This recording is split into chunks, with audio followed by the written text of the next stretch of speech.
You dumb, beautiful fucker. Who wants to be in America's slash fit with Abraham Lincoln? Louisiana Purchase, that's a name. You need to really get off my balls, okay? I'm gonna kick your ass. Also, why was Michelangelo so stinky? Ew.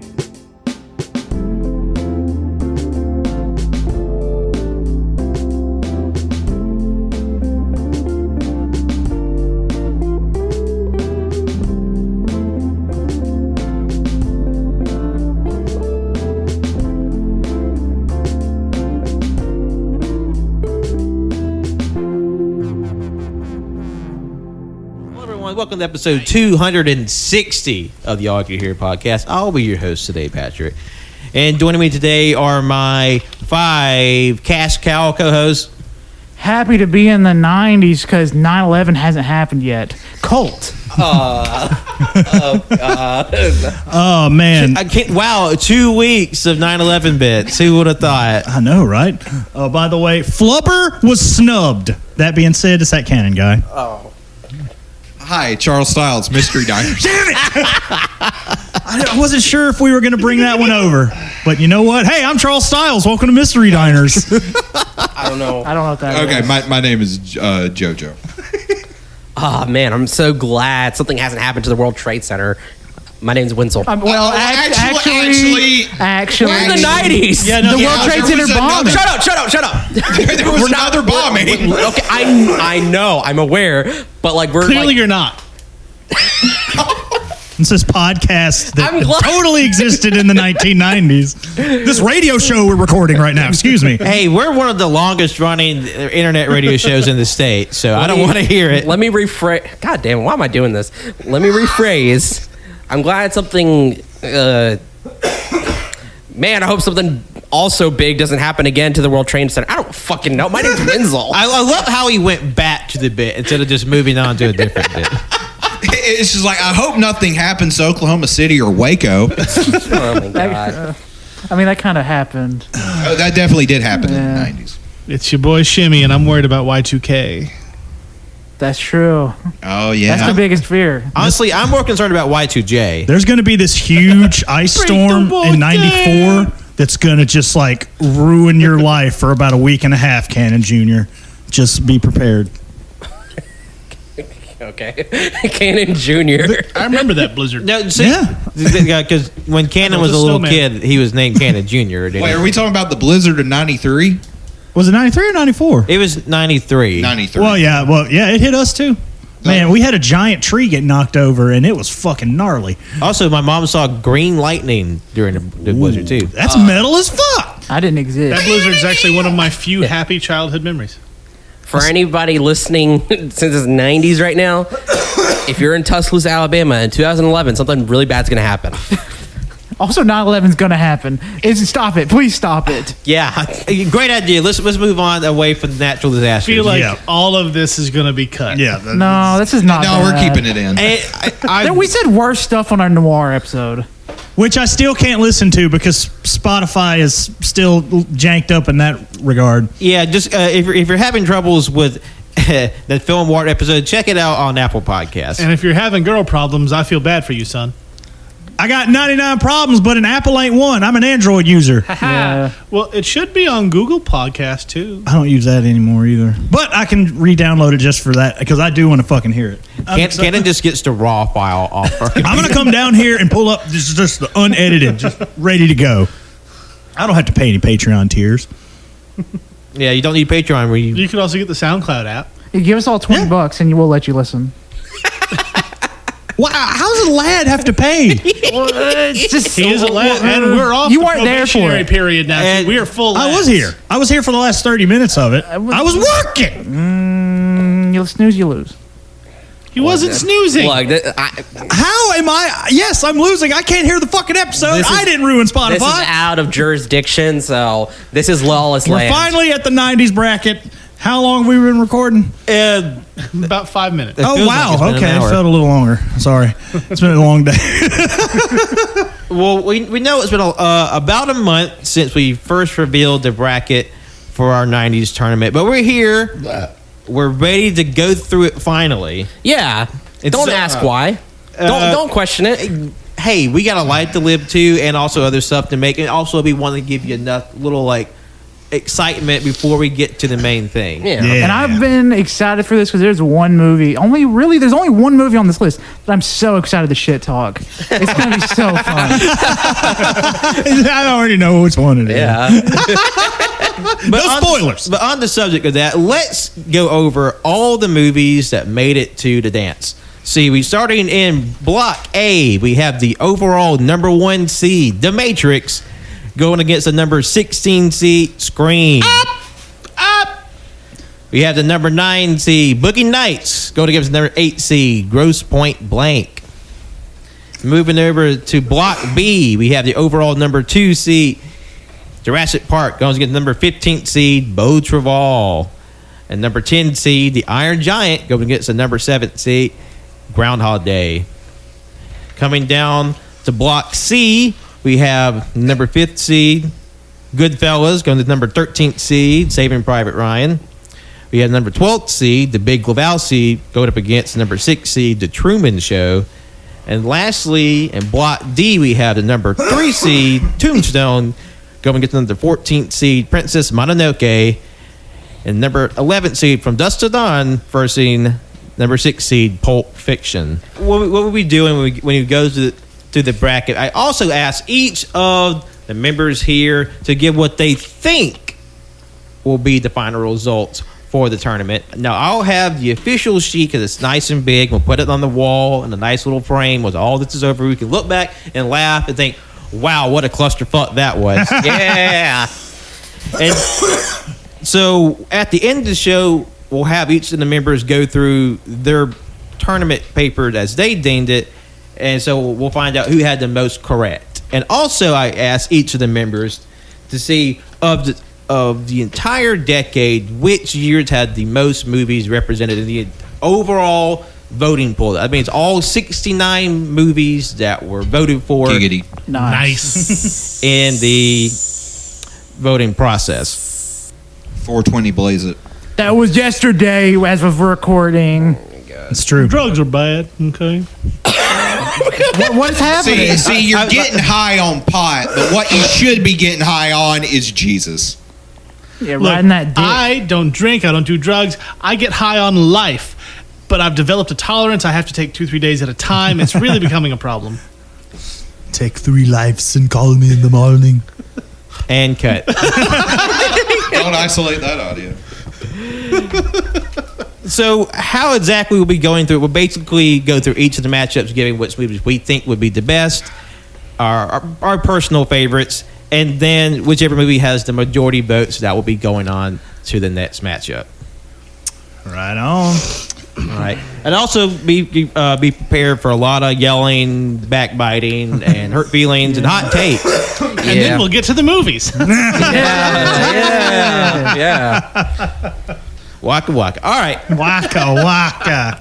Starting off with the first matchup in Block A, we have the overall number 1 seed, The Matrix, up against the number 16 seed, Scream. Personally, this was a very easy choice for me internally, like which one I liked more.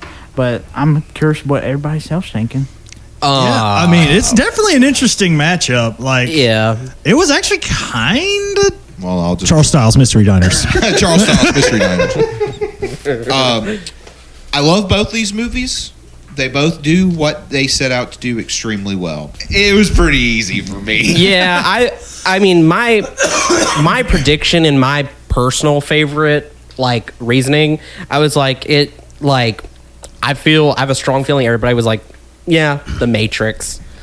I love both of these movies. Scream was great, but The Matrix was a revolution. I mean, yeah. Cut him out.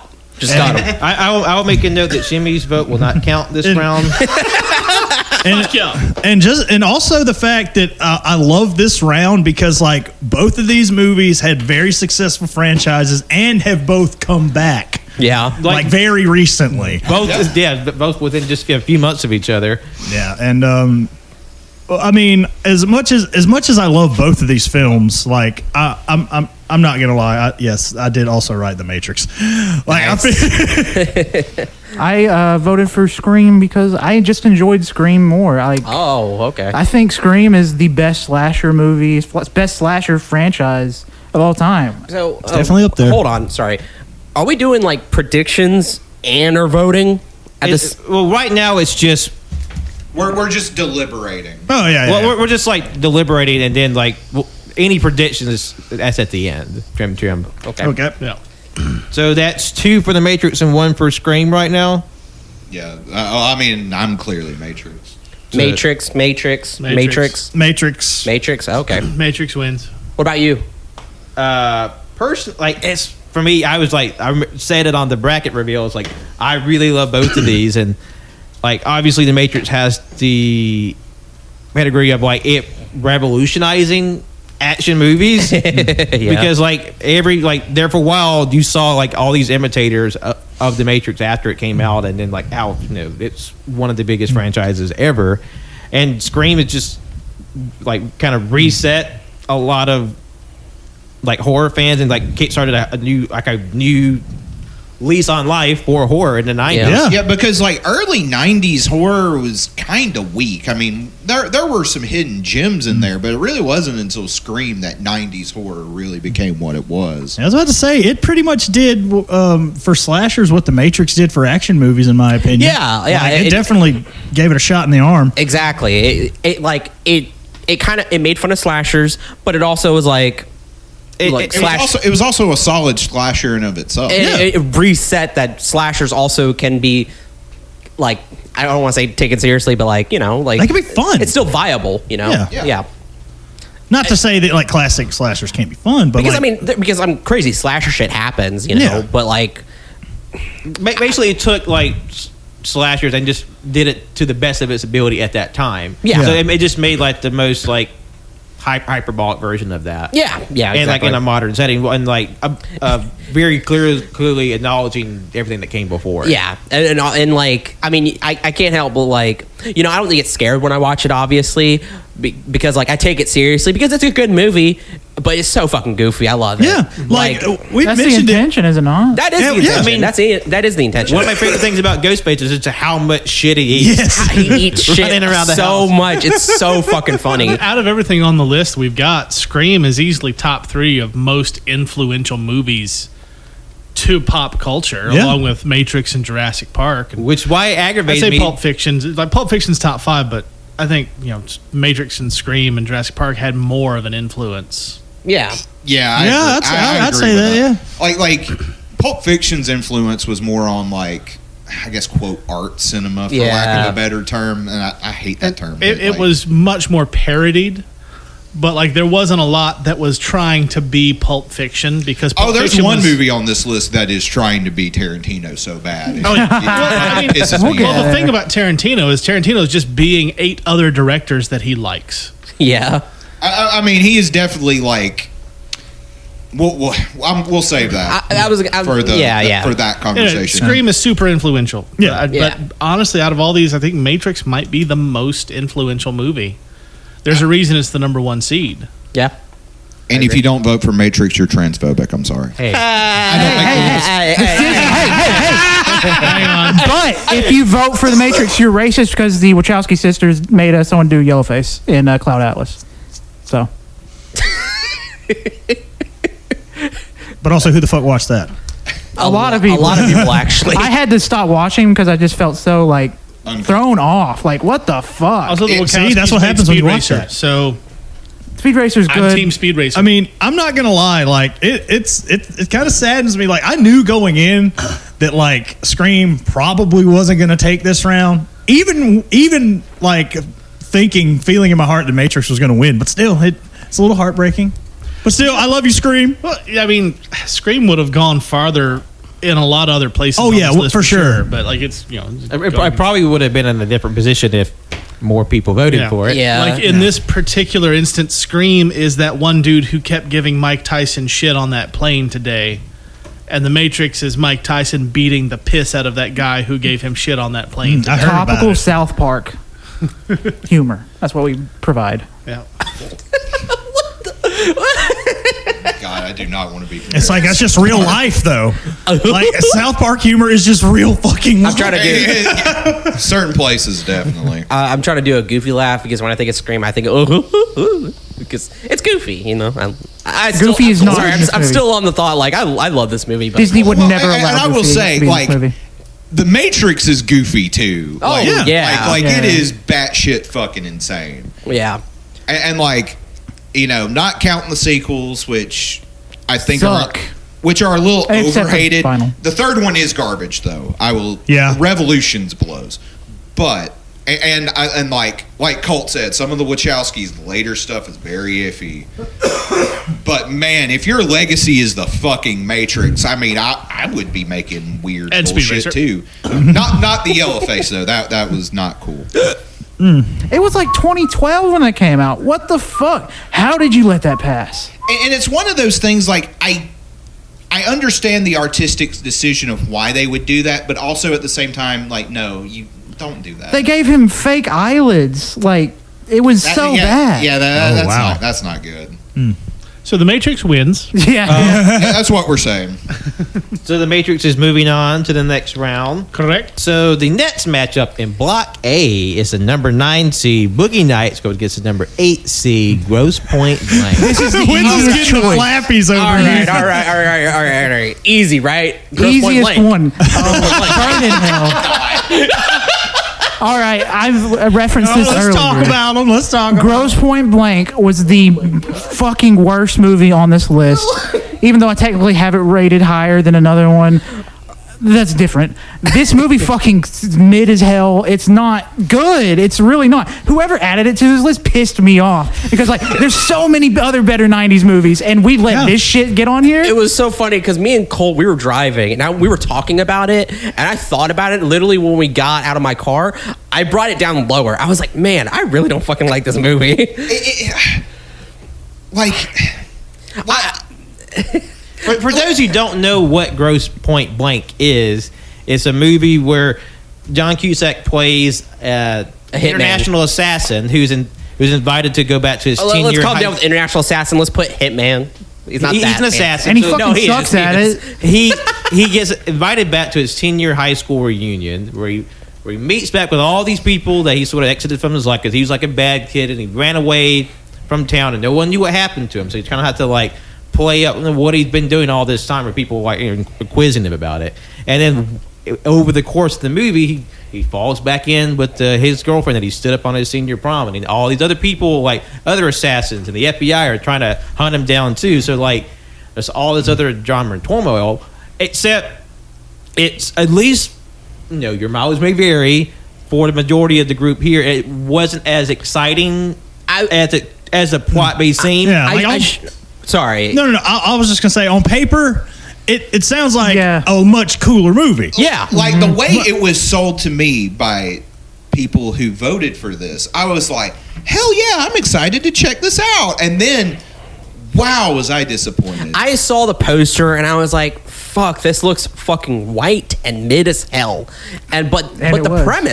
premise, like you said, on paper, it sounds so interesting. I was like, I want to watch this. I have to watch this. So Wenzel, this Christmas gift I have of the Grosse Point Blank theatrical poster, you don't want that then?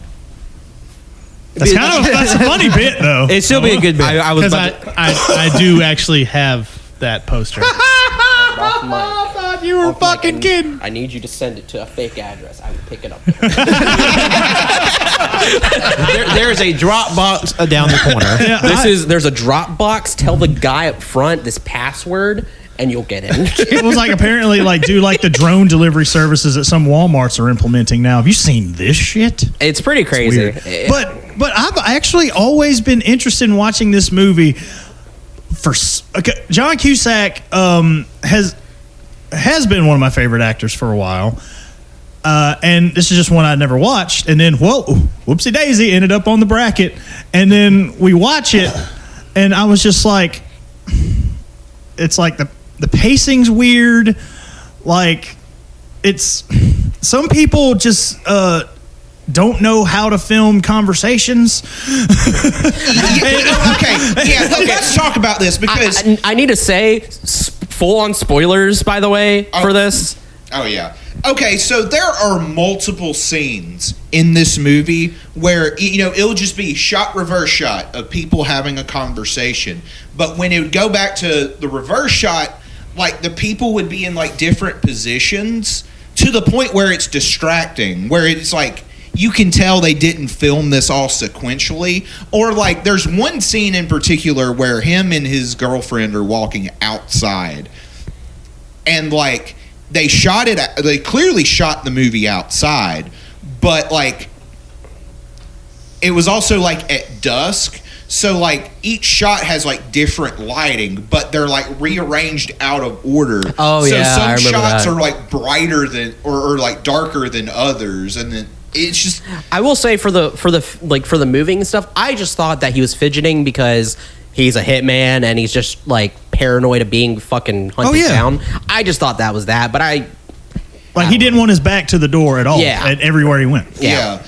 But like I don't know. To me, there's like better ways of communicating that. Like it was very choppy, or like I will say like or another good example is like when Editing. they actually go to the high school reunion and they start playing all this licensed music from the 80s. Oh yeah. And like this music is all good. It's like Under Pressure, Iran, things like that. The killer soundtrack. It like the soundtrack to this movie is really good, but like they can only use so much of the song, I imagine. but so there's not like you'll hear like 10 seconds of Under Pressure, and then it'll just hard cut to something else. Okay, and it'll cut to like the middle of like I will say the whole a flock of seagulls. the or something. whole like situation, like the editing, and then like you said that, I will say that was fucking like that was I can all of your gripes like for that. I was like, yeah, oh yeah, that was bad. And this is the most infuriatingly Gen X movie I've ever seen. Yeah.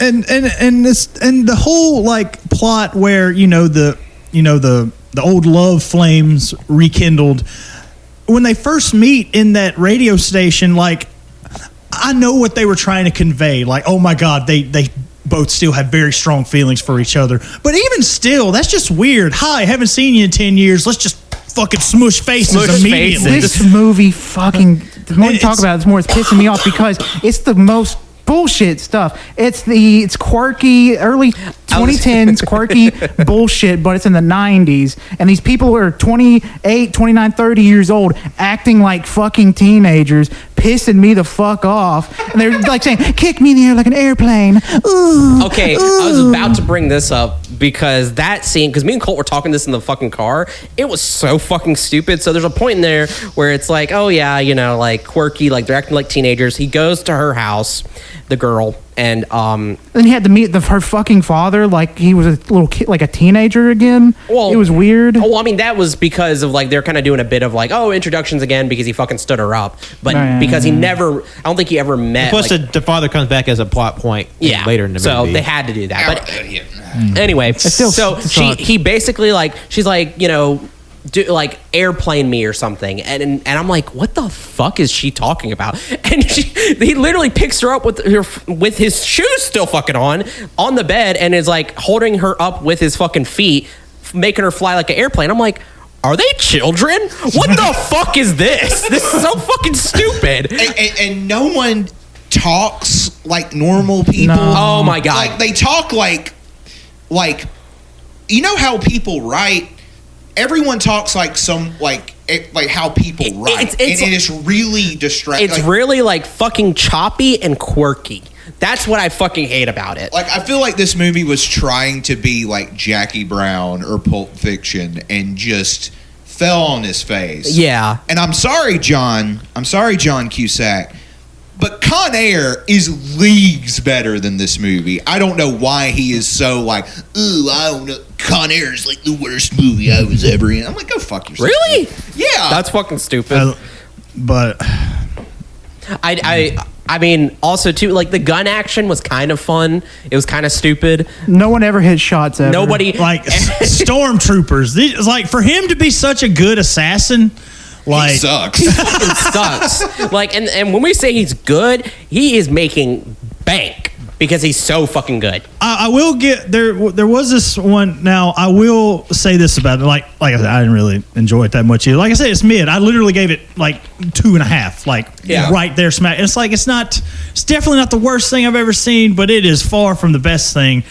I will say maybe these weird bits where, they were acting like kids. Because if I remember correctly, didn't he like fucking dipped out of high school, joined the army? I was gonna say one of the good things I thought was cool for the plot was interesting. I don't know why I'm writing. Was literally the whole plot of him like he literally dipped out right before going to prom.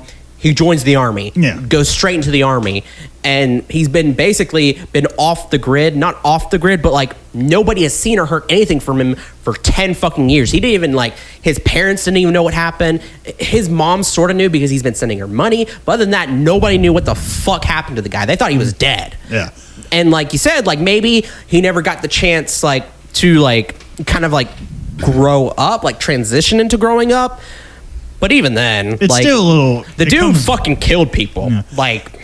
But there is. You're not supposed to like him, or I don't know. That silly bullshit. People get a little too bothered. Okay, when people liking villainous characters and stuff. But when that car goes off the fucking sunset, they definitely want you to root for this guy. I will say there's another bit. I love this reoccurring bit in the film where people are just asking him, "Hey, what you been doing? What do you do?" He's like, "I kill people." It's like, "I'm a professional killer." He literally tells people that, says it, and they're just like, "Ha ha ha!" And then yeah. I will say there was that really good bit with Jeremy Piven where he's like, after he kills that fucking ghoul-looking guy. Now, that was kind of funny. That was kind of fun. That dude looked like he was wearing a Halloween mask. That dude looked fucking not real. Yeah. You know what? He looked like Carl Havoc from I Think You Should Leave. Also, I wanted to bring this up for Shim. I want to take it off. Does Jeremy Piven have it somewhere in his contract where he plays the quirky best friend part? Because he has shown up in The Family Man. Yeah. Which I was just like, oh, wow. It's not the same part, but it's not far off in this movie. Similar. He was typecast for a bit, yeah. Yeah, so after he gets done killing this ghoul, Jeremy Piven sees it, and so he's also his high school best friend. They dump the body in a fucking furnace, and Jeremy Piven's like, so what do you do for a living? And it's just like, you know what I fucking do for a living. Obviously just look, and he's like, fuck. I sell toilets. Yeah. It was just so fucking mid and then fucking Dan Aykroyd looks like a fucking chud. That's what Colt said. With that haircut, he looks like a chud, not a Chad, a chud. God. I will say Dan Aykroyd is such a goober, and I love his unhinged stuff. Except Nothing But Trouble. That movie's garbage, but I do kind of like him in this movie. He was actually kind of fun. It was kind of fun, too, with the fucking cafe scene where he has a gun under the table, and he's just like, I'm going to shoot you in the fucking head and fuck your brain hole. As the waitress here's walks your up, eggs. She's just like, here's your food. God, if the movie was more of that, but it's more of a rom-com, and the assassin stuff is more of the vestigial. Yeah. It's just I just couldn't be bothered to give a shit. It'd be right for a remake where they kind of lean more toward the comedy of it or more toward the action of it. Because the movie that came to mind was Smoking Aces, something like the early 2000s, where it's just all these assassins are just crisscrossing against each other, then they're just shooting stuff up. A movie that also features Jeremy Piven. Fuck. So to give you an idea of how I looked while I was watching this movie, imagine a blanket over me, and I'm just. Nobody can see that. This is audio. I know. It's just for us. It's just for us. It's just for the people that are. If to give the audience an idea, just imagine a cat with a blanket on it and squinting its eyes like the cat from the table meme. Where the woman's screaming at it. Oh yeah. Just that. Just imagine that. So usually when we watch movies together, we're usually bidding to high heaven, having a grand old time, like Mystery Science Theater, this shit. Or it's just complete silence. And usually when it's silent, it's either because the movie's really fucking good or just were not feeling it. Yeah. So like I was just like, man, I'm not feeling this movie. And then like as like me, like Pat and Ken, like we all turned to each other. We were like, I tried so hard. I did. I tried. And then about halfway through, I'm just like, oh, this is what this movie is. Like, again, it's not the worst thing I've ever seen. However, it makes me wish that somehow High Fidelity came out in 99 instead of 2000.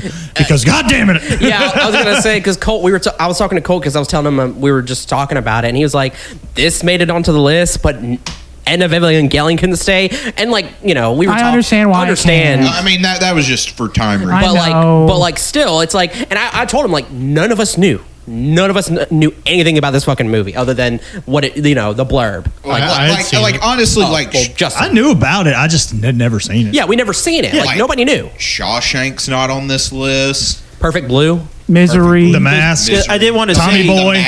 The Mask. I did want to say like it's not that this got Gross Point Blank got a disproportionately high number of votes. It's just because there were 69 total movies, like we said.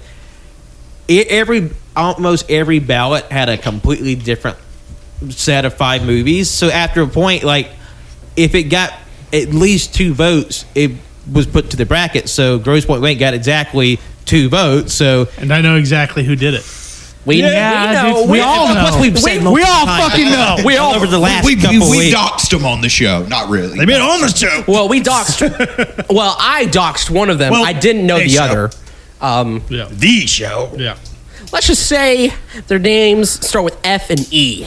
Well, one of them is your roommate, and one of them was just doing impressions with us. Let's just say Why don't you just go in alphabetical order, E and F? Winslow and Frank. They're that close. It was Frank. Fucking Frank. Man, when is the next episode of Wenzel and Frank? That's what I'm looking for. after this, I don't want it. Oh no! Hey, Wait, hold on. What the fuck? Fuck you, Frank. First of all, Gross Point Blank is a fantastic movie. You just don't understand, okay? You just don't understand. You old fucking man. Mini Driver. You're not. You know. Mini. Okay. Fucking Driver. Okay. Wait a minute. Mini Driver. Radio.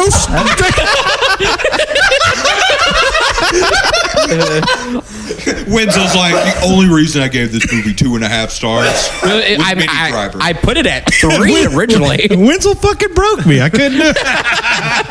All right, Wait, but Frank and Emilio, if you're listening, we're just busting your balls. Yeah. We love you both. for a counterpoint, Yes. out of these 2 movies, and I've said this to you guys, I don't like Boogie Nights. Boogie Nights is absolutely the superior film. It's Yes. better acted. The writing's better. Everything about it is better. Truth. I do not personally like it. Gross Point Blank, I said it last time, it's mid. Like you say, it's a mid movie. But for the time, which I lived through, it was very well received, and it did lean more into the rom-com. Yeah. So for the time, it wasn't as badly as it has aged poorly. Yeah. I will admit that. Well, and I don't want to like shit on like all rom-coms because there are good ones out there. Yeah. I want to shit on most of them though. Yeah, But there are like pretty boilerplate ones, like boilerplate like rom-com plot points that this movie hits. I'm like, you could have done a little more with this. This is an inoffensive 90s romantic comedy. And it was edgier because it was the Hitman stuff. That was unusual for the time. Yeah. And this was also right at the beginning where scripts were being written to be wordier because you had the influence of Tarantino and Kevin Smith especially. Yeah. And just some people can't do that as well. So the movie itself is fine. It hasn't aged well. But it's still fine. I'm voting for Grosse Pointe Blank, not because it's better, but because I prefer it. And that's your what we're opinion. doing That's fine. here. Mm-hmm. Yeah, because honestly, the next one, I feel the same way about a particular movie, but let's just say everybody else, guess what? Probably votes for Boogie Nights. Boogie Nights. Boogie Nights fucking rules. Can I just say, and this is true, I was the only one here right now who had not seen it yet. I hadn't seen it. Boogie Nights? Oh, you hadn't seen it? That was this Oh, is my man. first fucking time. It was my first too, and wow, When Paul Thomas Anderson hits, he hits. Like, I gave this a 5, I think. You did. It's worth it. Like, it's fucking just, I mean, it's characters. It's colorful. There's always something happening, and you don't feel bogged down at any moment. Yeah. It doesn't feel like a homework assignment. It's just... It was such a fun time. And, like, it was, it was fun, but there was also, like, some, like, actual, like, seriousness to it. And, like, when that seriousness hits, it fucking hits. Like... And it's Mark Wahlberg's best role. Yeah. Like, the themes it was dealing with were really fucking good. Like I mean, discrimination. And, God, like, that fucking sucked. Like, that, like, just, those... And like, I know we'll probably get to it when we're putting it against the Matrix, but, like, the scene with William H. Macy where it transitions from the 70s to the 80s... Banging. And like, it's just like, oh yeah, the 70s was all this cool time. We were making porn, being awesome, and then it's just like things go downhill because it's just like the thing that happens with William H. Macy, obviously, just like that cut is like holy shit. And hearing Paul Thomas Anderson talk about that scene, because he initially showed it to some friends. And when he was getting to that scene, they were all like cheering William H. Macy on, and he was like, "Fuck, this is not what I want." Yeah, he's like, they're not supposed to be rooting for this guy because he does something awful. Yeah. He does something awful, and then when he puts the gun in his mouth, like he said, the room went silent. He's like, "Okay, I did what I set out to do." Yeah, that's good. That's good because if he just walked away from that completely fine, and it's like he should not be championed for that. Like, don't get me wrong, what was happening sucks. I totally understand where he's coming from and why he would snap, because the first half of that movie, all he does is get shit on. He gets shit on, dude. Yeah. And it fucking sucks. Poor William H. Macy, am I right? Check this movie out. Like, don't get spoiled. I still love the fucking, William H. Macy looks like a very specific breed of dog. And then, God damn it, you're not wrong. And the fucking video of it where it's like, tonight will be the night I will fall for you. Oh, God, please, no. And it cuts to fucking William H. Macy at the end. So fucking good. Also, I did want to bring this up. What if we had like a time machine and the capabilities? What if we got Burt Reynolds from that movie to play Sully in an Uncharted movie today? Good. That fits very well. That would be really fucking good. Well, a lot better than Mark goddamn Wahlberg. I'll say that. I had no idea Burt Reynolds is in this. I really fucking like Burt Reynolds. He was really good in this movie. From what I've Turd seen, Ferguson's funny name. Turd Ferguson's funny name. From what I've seen of his stuff, like, which admittedly is not much, I think this is one of his best performances. I think him and PTA didn't really get along that well. Oh. Well, Burt Reynolds was famously an asshole. Yeah. Okay. that too. Okay. And Paul Thomas Anderson is famously an asshole. Yeah, like there is this. I think they're doing the press junket for Punch Drunk Love. And Paul Thomas Anderson is coked out of his mind, and he's just like, ah! Like acting like a fucking crazy person, and like Adam Sandler and Philip Seymour Hoffman are like, fuck, that sucks. That's also funny. PTA wasn't doing anything bad, but he was just out of his fucking mind. Yeah. Just behaving very manically and like this, public tour of the movie. There was also a scene, me and Cole talked about it. Obviously, I think it's Jesse Girl's scene where with the firecrackers. I was the entire time I was like, "Who the fuck is this? Why is he doing this?" So fuck. I'm just like, I'm like, what? Like and the guy's just like, yeah, he's this, yeah, I just keep him here. Like, why? What is his purpose? Also, Thomas Jane showing up out of fucking nowhere. That was nice. I forget he's in this movie. Who's Thomas Jane? Mustache. He was the guy who gets him into drugs. Yeah, he was the dancer. And it's like, God, this movie's really good, but I don't even think Mark Wahlberg's the best part of this thing. Oh God, no. He's not. John? this is his best movie, but he is far and away like not the Yeah. best part of the movie. And this was still when people were making fun of him. They were like, Marky Mark's gonna be in a movie that's stupid. He can't do that. I will say, Mark's performance, especially when like he's having that fight with his mom, I was like, "Fuck, That was intense. that was intense." And it's like really early in the movie too. He's like, "Fuck you, Mom." I was like, He's just like, "Why are you being so mean to me?" And I'm like, "What? God damn, I feel bad. I'm sorry, I Mark." was thinking of Saturday Night Fever the whole But then I time. remember the racist shit, and I'm just like, yeah, and then he committed a hate crime. I'm like, IRL. he's just an actor. But this is really good. I hate to say it, but we've got 12 more matchups. Yeah, we need to move on. Yeah, you moved one of my nuts. We talked about the second matchup for like 20 minutes.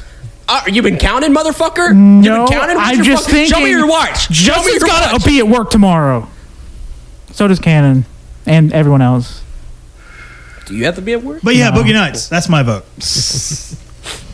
I forget. It's All right, fucking what's Thursday. next, Pat? So comes to the end of Block A. So exiting Block A, we will have The Matrix going against Boogie Nights. But first, we got to move on to Block B, which will be Jurassic Park going against Beau Travall. Jurassic Park. Jurassic Park.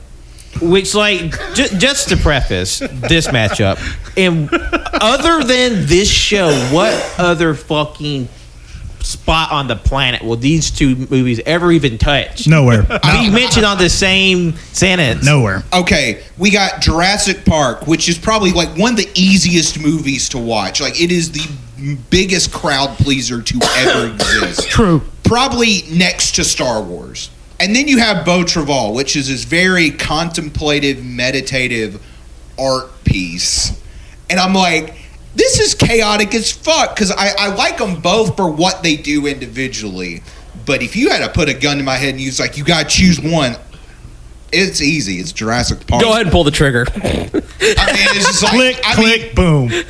I mean, Beau Travall doesn't have dinosaurs. Here's my thing. case. But here's the thing, though. All the dinosaurs are wrong, inaccurate. So already. I'm sorry. Neil deGrasse Tyson? We Get the don't fuck have outta here. woke dinosaurs in our movies. Okay, that's not just woke. That's just better science. Well, yeah, because Oh, this movie is over 20 years old. I know that's the joke. We were just yeah. shit talking Neil deGrasse Tyson for doing that shit. Now you're wanting to pull it. That's not the same thing, though. Well, he was Sure like sounds like nitpicking it, the Neil small deGrasse science Wenzel. details. We're just talking about Neil deGrasse Tyson being a pedantic. Oh, Yeah, like you are right now. Yeah, you Neil bitch. deGrasse Wenzel.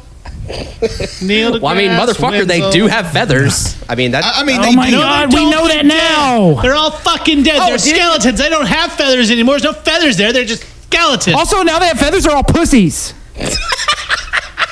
You don't have feathers, you stupid face. If you Also- want to go back and listen to us tackle the insane discourse of feathered dinosaurs being liberal propaganda and woke bullshit, go back to the last episode.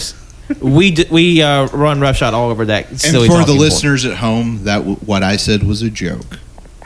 I don't even know what you But said. I will say, counterpoint to Beau Travall. Like, the fucking score of this movie is fucking fire. The Top Spielberg, to dinosaurs. bottom. The fucking ending for Beau Sam Neill. Travall when he's just fucking going crazy. That was fucking good. I mean, that was good too. Like, That and was Rhythm very of the good. Night is a great song. But like you know- T-Rex. Thank you. Raptors. That's right. Sam Neill. Anyway, Laura Dern. so here's my thing when it comes to this. Like the influence of Jurassic Park. Like, yeah, I mean, I'm like, I was a dinosaur kid. I'm still a fucking dinosaur kid. But the thing is that personally, Beau Travall is just a better fucking movie. So that's where my vote goes into Beau Travall. I mean, it is funny that it was. I put Beau Travall on my list for the tournament. I didn't think he would make it because it's like, here's a seat filler, and then fucking Wenzel, without even seeing the movie, put it on his list. That automatically put it into the You tournament. voted for it and you didn't even see it?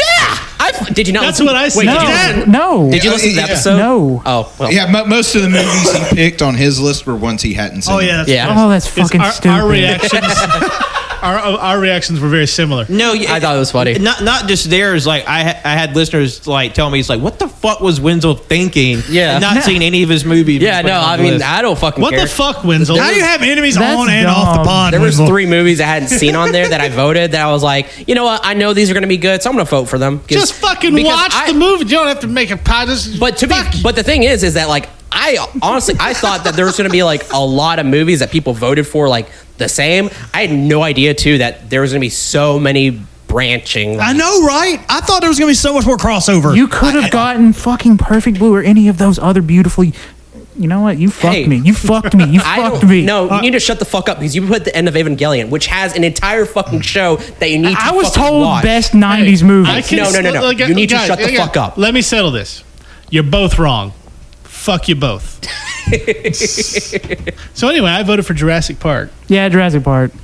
Well, for those who don't know what Beau Travail is, I'd be willing to bet a lot of people don't know what it For is. everyone but That is you. very true. It's an art film from 1999 about the French Foreign Legion as they're stationed in Africa, and like Joe said, it's a very quiet, contemplative film, and it's about these younger crews as they're under the stewardship of one of the just like commanding officer, and they're sort of like going through these monotonous day-to-day routines and drills in the desert.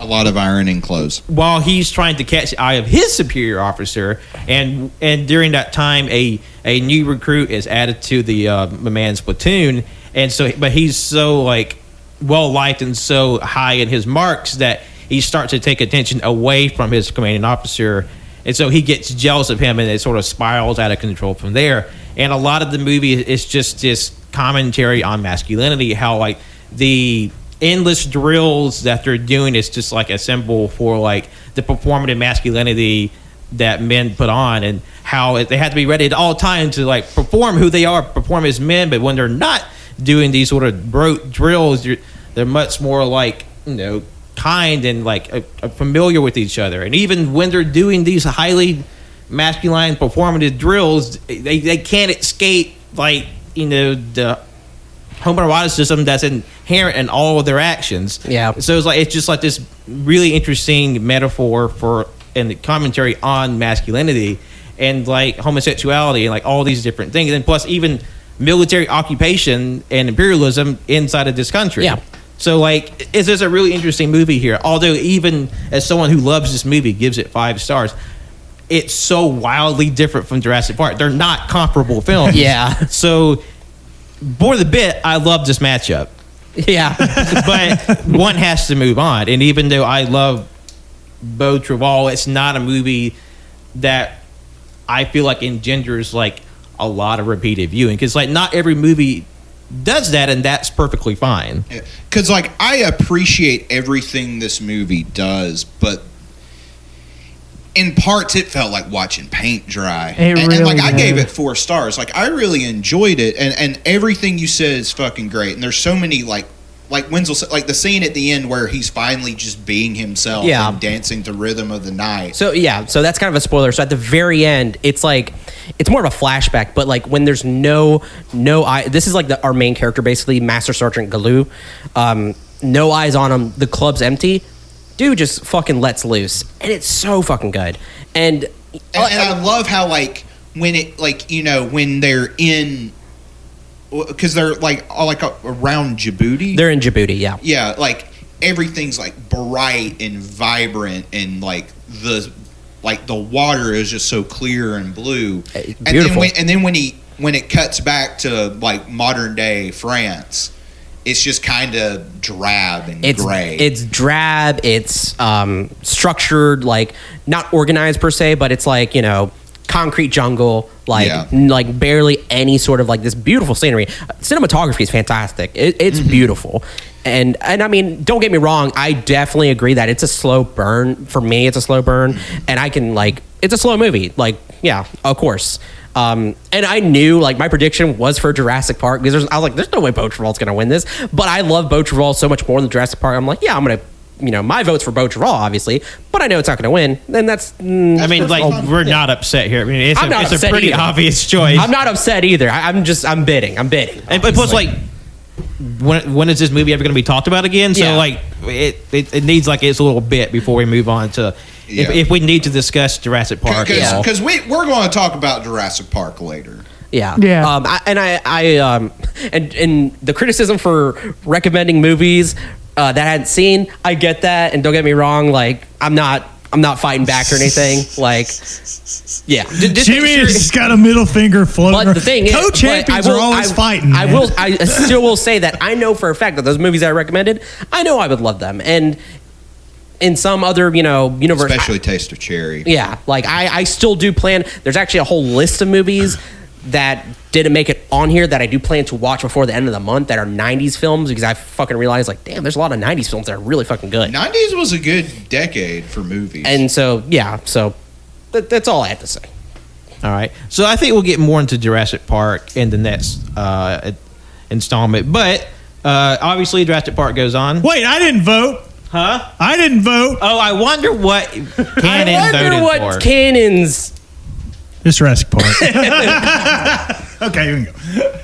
It is a gorgeous movie. It is shot very well. However, I feel like shit happens at like a breakneck fucking speed in this movie. Like the pacing, it's like one of the first movies in a long time where I feel like the pacing was too fast. I will say, it's a slow burn, but if you move, you'll miss something. Yeah. and I was there. I was there the whole time. Trust me. And I will say, we watched it on 420. We might have partaken of some substances. We'll edit this. So I remember everything. But I was kind of, there was like parts of it I was like kind of hard. It was kind of hard to follow. And I bet. It's because my brain was. Also, I just watched another movie too. Yeah, like you watched Princess Mononoke and then jumped into Beau Travail. I had me a double feature yesterday, and I'd work, and I was fucking tired. But yeah, man, I will say, and like, god damn it, fucking, I'll say it here, and it's my review on Letterboxd. We need more like Olympic power hugging. That needs to be an Olympic sport. Yes, because that scene was fucking good. I love that scene. That was really fucking good. I'm just like just big old hugs, bumping, just boom, just. It's like my Letterboxd review was pretty succinct. Like there's like all these like eloquent, beautiful like theses on this movie. 5 stars. I'm just like, shit happens when dudes aren't allowed to be gay. 5 stars. Yeah, I love your review of that movie. I think on Criterion Channel it falls under the list of films that go under the female gaze. Really fucking. I mean, that's not wrong. I mean, the director is a woman, and that's it's part of her intention.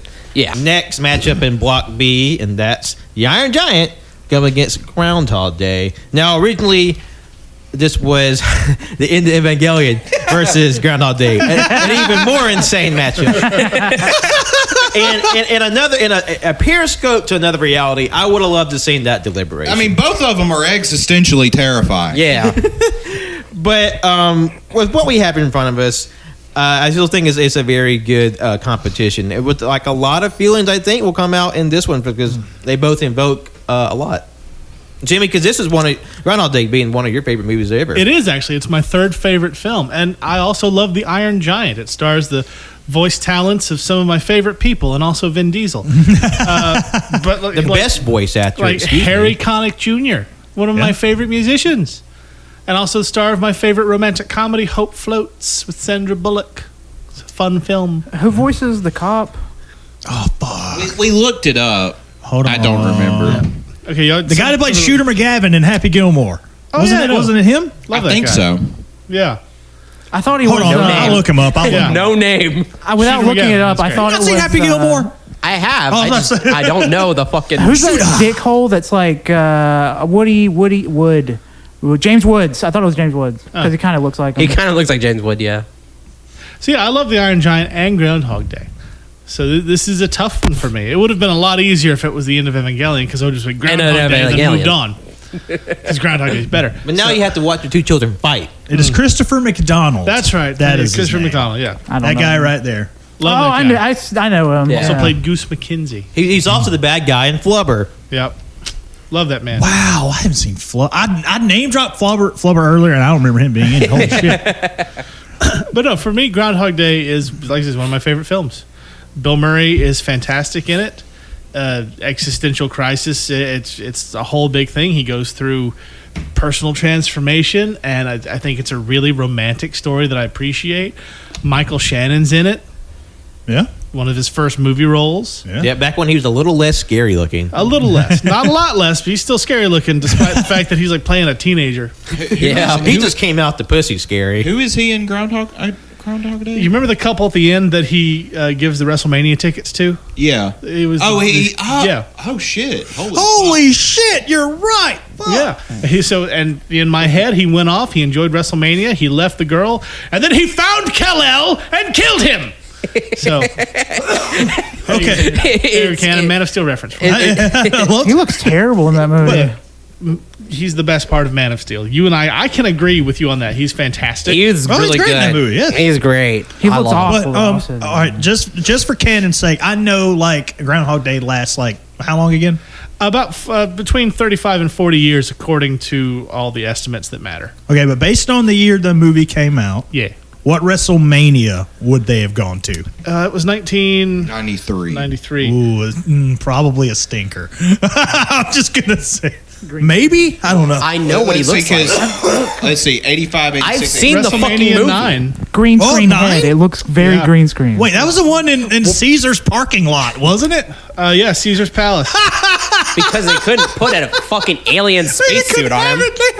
Now, to be fair, they could have done more. Well, now, like the other thing, though, Oh my the other god! thing to consider is if this released in 93, they filmed it in 92, which means they would have gone to see WrestleMania 8, which is a worse choice. I was going by the year it came out. I think they got a shit WrestleMania ticket deal. That's just me, the wrestling fan speak. Isn't that the one where Hulk Hogan came out and like just beat Yokozuna in like 2 seconds for the title? No, it's worse. It was Hogan versus Sid. Really? Yeah. Wait a minute. Where's the one in Caesar's Palace again? 9? Oh yeah. No, I mean 8. Oh, you're talking about 8. Okay. Yeah. Yeah. But no, like Groundhog Day, I love that movie. It means a lot to me. Yeah. And yeah, I'll always simp for Groundhog Day, as the kids say these days. That is I one- would. And plus, Jim was stuck in a time loop for 30 years. That too. that's like true. that's how I got so good at comic books. True story. What were you gonna say, Cannon? No, I was just going to say this is one of the movies that I hate. I didn't have the time to do a rewatch of because I've seen it a lot. I know everything that happens. It has just been a while. Yeah, this is my third watch. I should mention that Colt held up his phone, showed me Michael Shannon from fucking Man of Steel, and I'm like, I'm just over here like, because there's a cross fucking conversation. I was trying to stop it so that we're not over. There was a section of that sounded but awful. But he kept turning the phone at me. I'm like, I've seen this movie, and he's like, green screen.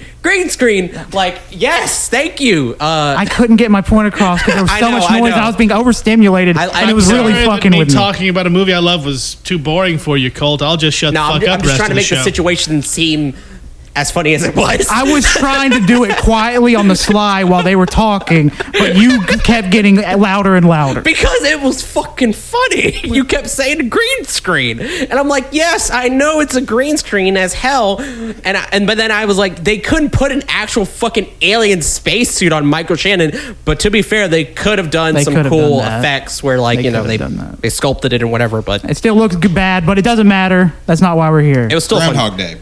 Wait, what are y'all talking about? It doesn't matter. Michael It does Shannon not and matter. Man of Steel. Man of Steel. Man of Steel. When you and Jimmy were talking about the Oh, okay. WrestleManias, Yeah. there was a, We were having a conversation. crosstalk. Yeah. Yeah. Not that show. but Uncut really. Gems. oh god. But Groundhog Day, Yes. it's a really good movie. It's a great movie. Yeah. like this is the first time I've seen it, and I thoroughly enjoyed it. I really like how like you know the premise, you already get your wheels spinning, and you're and every time you're about to be like, well, why doesn't he do this? He does the thing. And it I don't know. I just really enjoyed it, And like- and I love the Iron Giant. It's like one of the best anime. This is probably like low key one of the hardest matchups. Yeah. This is my third watch of it, rewatch. I honestly, I kind of, I still like it, but when I watched it again, I was like, it doesn't hold up as much as I thought it would. That's just me, though. And plus, just me. There's an angle you may come from with the Groundhog Day, because this movie, it may not have invented like the time loop story, but like it popularized it. Like when there are TV shows that have their Groundhog Day episode where like a character gets stuck in a loop and they have to revict, or there's like other movies that do a time loop movie. So like this is like what was it? Happy Death Day to you? Happy Death Day. It's it's a slasher movie where a girl is trapped in a time loop. Edge of Tomorrow. Yeah, Edge of Tomorrow. Best, personally, it's my favorite time loop movie. And I would say so too. I might be wrong, but isn't that episode of Supernatural called Tuesday's Gone? Yeah. Oh, one of my favorite episodes of that show. Great show. It's so great funny. episode. Great show. Fantastic. It's basically the Groundhog Day bit, but with Sam and Dean. Yeah, it was wonderful. Of all the movies on the list, Iron Giant is probably the one I've seen the most, because there was a time frame in the 2000s where it was on Cartoon Network every single day, and I've seen it upwards of 20 plus times. I apparently never saw the ending because I didn't realize he survives. Spoiler. I always thought he died, and I was just sad.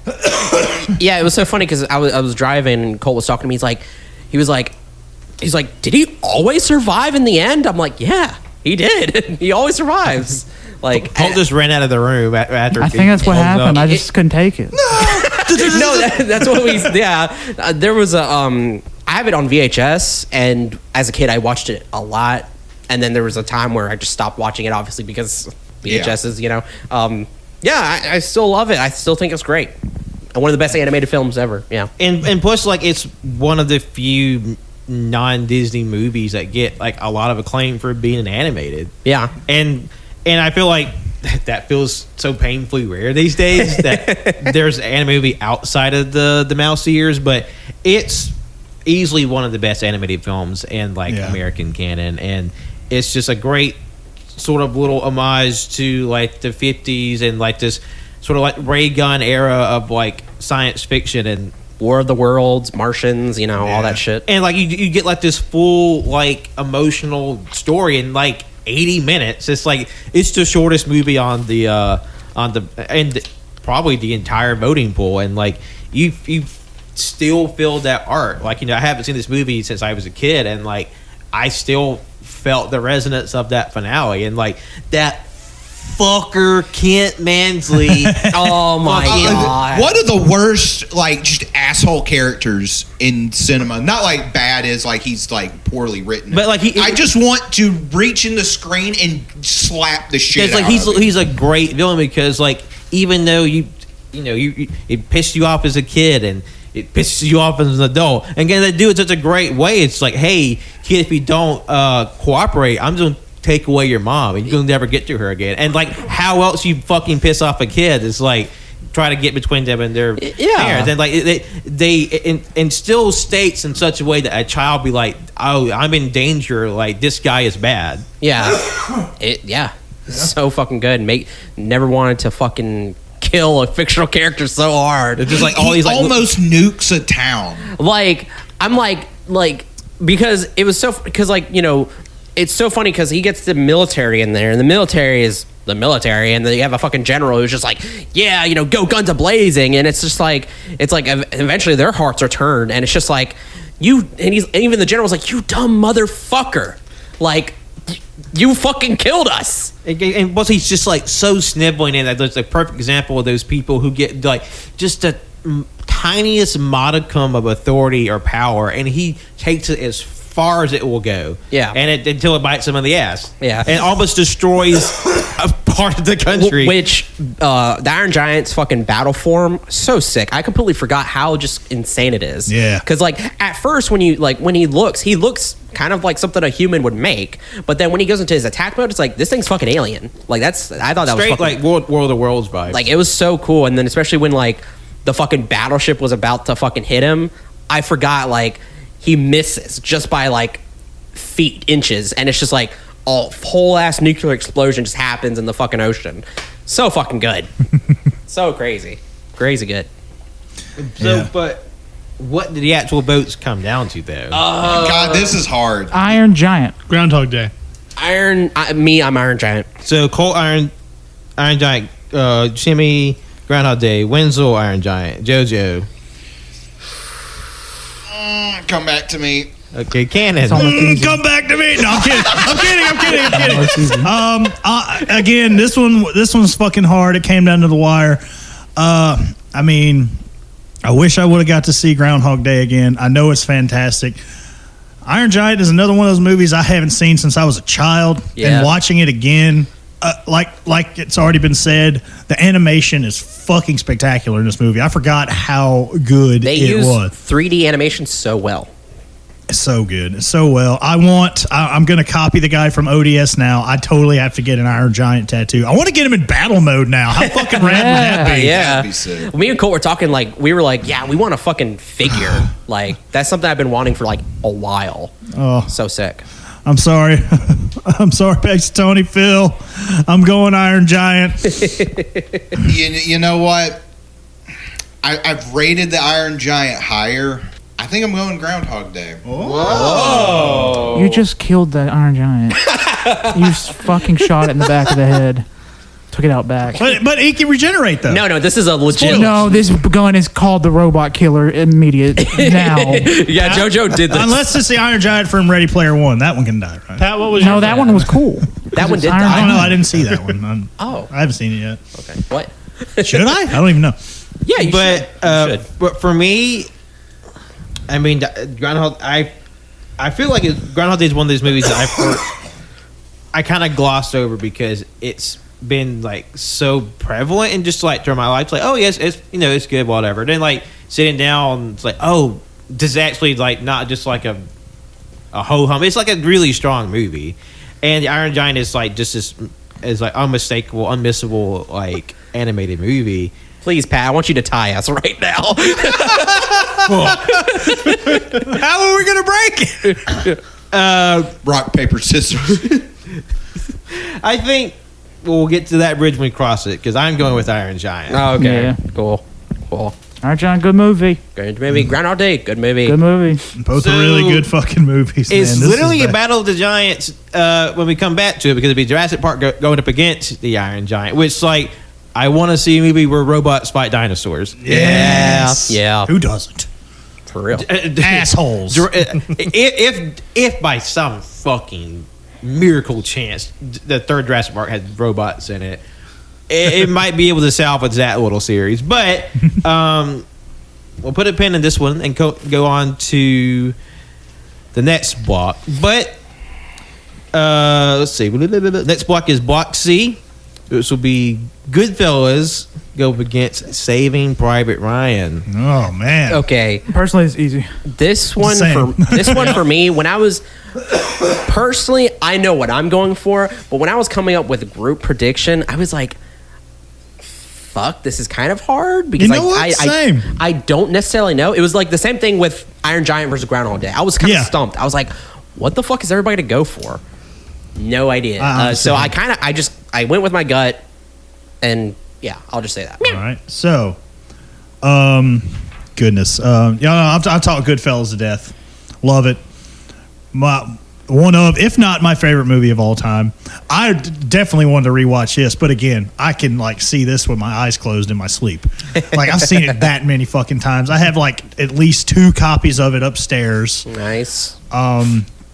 And Saving Private Ryan, however, on the flip side of that coin, just watched it 2 days ago on my phone. Take that, David Lynch and Ridley Scott. They didn't. Can't watch movies on your They are fucking- listening. I mean, What they a didn't rebel. direct it, but they No, do that's- think they. But they yeah, said I know. they had said a bit. That's I what he's know. referencing. Do you Okay. get my bit, Cole? And Then you should have never. They said say- You could have just let him enjoy the bit, which was a You good could bit, have. but They See, this is believe- why he's an Fucking asshole, right? Right? Am I They right? think you cannot watch movies you're on your right. phone.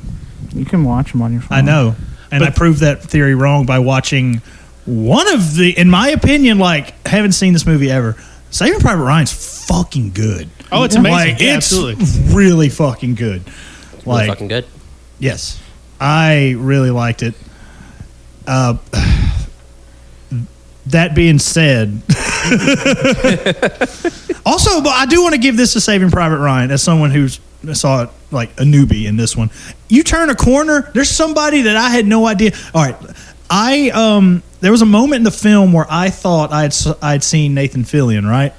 But I was wrong. I was wrong. 20 minutes later, the fucker shows up for real. Yeah. And I was it's a big cast. like Bryan Cranston's in this for like a little 5 minutes. Yeah, he's missing an arm. Nathan Fillion, Paul Giamatti, fucking Vin Diesel. God, so many people. Tom Sizemore. Matt Damon, obviously. Tom Hanks. What? Tom Hanks. Matt Damon's in this? Fucking, what's his name? He plays, literally the only other guy who fucking survives. I know. Daniel Bruhl. Fuck. He plays the soldier that can speak German. Yeah, the translator. Yeah. No. But he does. AKA Baron Zemo. The other guy, he's holding the BAR. I don't know if anybody knows that gun. I don't know guns. Yeah, he's holding it. He's kind of like. Damn it. I can't. He was the handsome fella. The really handsome fella. Yeah, he's like. the handsome soldier, the hot one. I mean, he was a handsome fella. What can I say? He is a handsome fella. I think I'm thinking of the same dude. I don't know. He's a handsome fella. I don't know who There's you're 1,000 people in this movie. It's hard to keep track. And it is by far the longest one on this Yeah, list. it was 3 hours. And God, watching it on my phone was, you know what? It was not Edward Burns. I have no clue who that is. Is that who it is? Edward Burns is in the movie, yes. Is that who you're thinking of? No, never mind. Shit, the performances in it are great. There's this one bit in the movie that I caught that fucking, it's just a tiny little fucking detail, but it blew me away. There's a part where I believe it's a medic that's getting somebody patched up, and they get shot in the side, and they have a canteen on their side. The bullet goes through the canteen. You see water coming out, and then all of a sudden turns immediately red after that. And the bullet, I'm just like, fuck. Yeah, that's. But no, honestly, it was Edward Burns. I'd mistaken him for somebody else. I think whatever.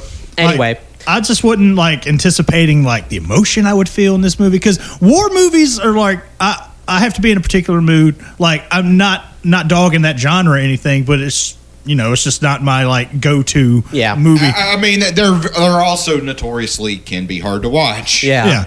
Or have the unintended side effect of making war look fun and cool. And I think Saving Private Ryan is one of the few war movies. It's really fucked up. Who can forget the first 20 minutes of this movie? Yeah, because literally the fucking D-Day scene. When it first came out, and then there was actual World War II veterans, they interviewed them. They're like, "How was the D-Day scene?" They're like, "Yeah, we were having flashbacks. It was so fucking realistic. It was too it was actually causing people to have episodes. Yeah, they were literally holy fucking shit. It feels like we're back at fucking D-Day. Well, that was the whole point of it. That's the whole point. That's why there's no music in that scene. Yeah, and that's also again, the attention to detail is really fucking good. Like you said, it's incredible. So many practical effects. They obviously have CGI in this movie, but used to squibs and shit. 9 times out of 10 these days are all digital. You don't see actual squibs anymore. Yeah, but did you see people just blowing up, just blood just exploding? It's 50 cows just turning dudes into liquid in this movie, and it's not CGI. It's they've just got ketchup bags in there. It was so funny because not funny, but kind of. So when 6th grade, it's always for 6th grade when we start talking about World War II. The fucking movie they just show you the fucking D-Day scene.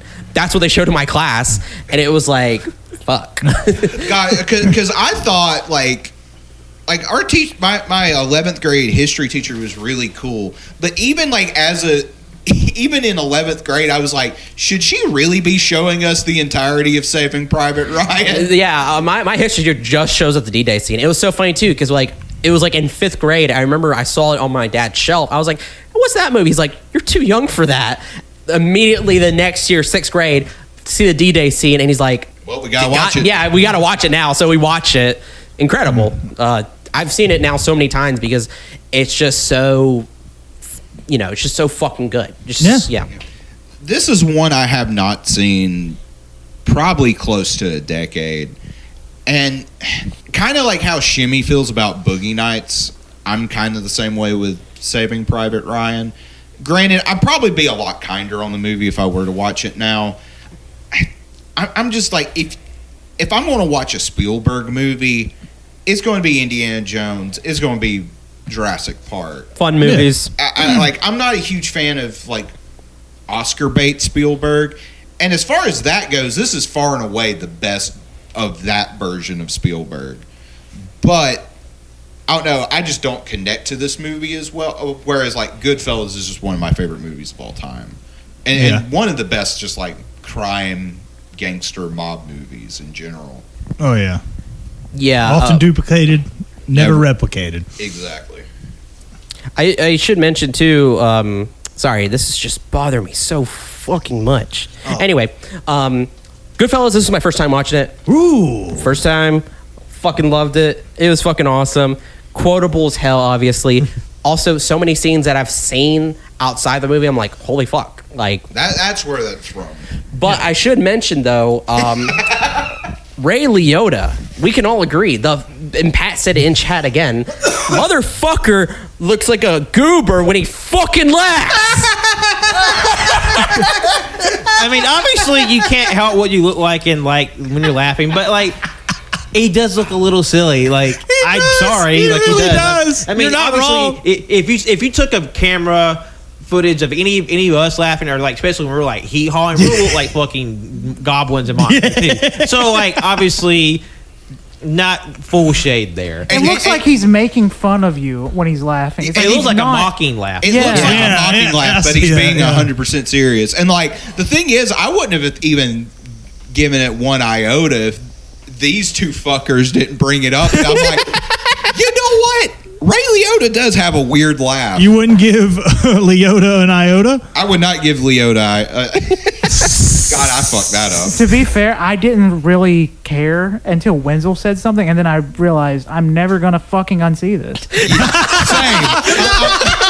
Hell yeah. I'm glad I could taint everybody's fucking minds about this. And plus, Yeah, that. I mean, it is funny how like if you push it a little further, it becomes like Robert De Niro laughing, because they are kind of similar, Yeah. just like Yeah. very animated, like just scrunched up face.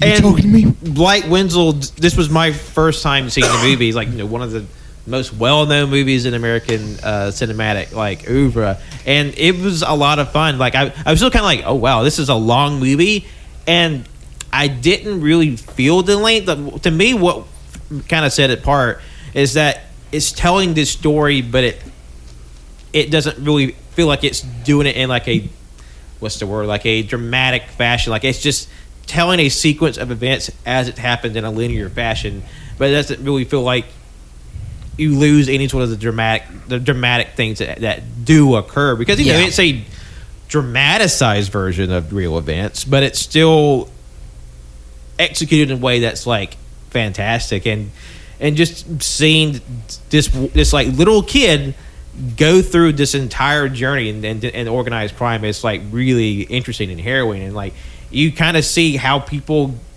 get hypnotized by it, and like what makes it appealing, and then you just see the fucking dregs and the horror that come with it, and it's like, oh, because there's so many moments I'm just like, fuck, y'all could have done literally anything else. yeah. No, exactly. And then there are multiple points where you're just like, you can literally just leave now. Just go. Fucking Joe Pesci, you're a little shit. And somehow, like, his character in Casino is a lot more insufferable. Yes, actually. Fuck. Yes. That's Like the way he goes out in Casino is brutal and hard to watch, but also I'm like, he deserved it. No, Like, it sounds like we're complaining, but it's good shit. Yeah, oh yeah, it's really good. I will Really say the one that like my one like criticism quote that I think is just so fucking funny is that when you see Ray Liotta as a kid, like, or his character as a kid, it's like, who's this? Like, is this other little kid supposed to be who I think it is? And when they say at one point that Ray Liotta's character is like, oh, he's just a 21-year-old kid, I'm like, No, ma'am. Are you trying to tell me that at this exact same moment that fucking Joe Pesci is supposed to be 21 years old? This bitch was 47 when he made this movie.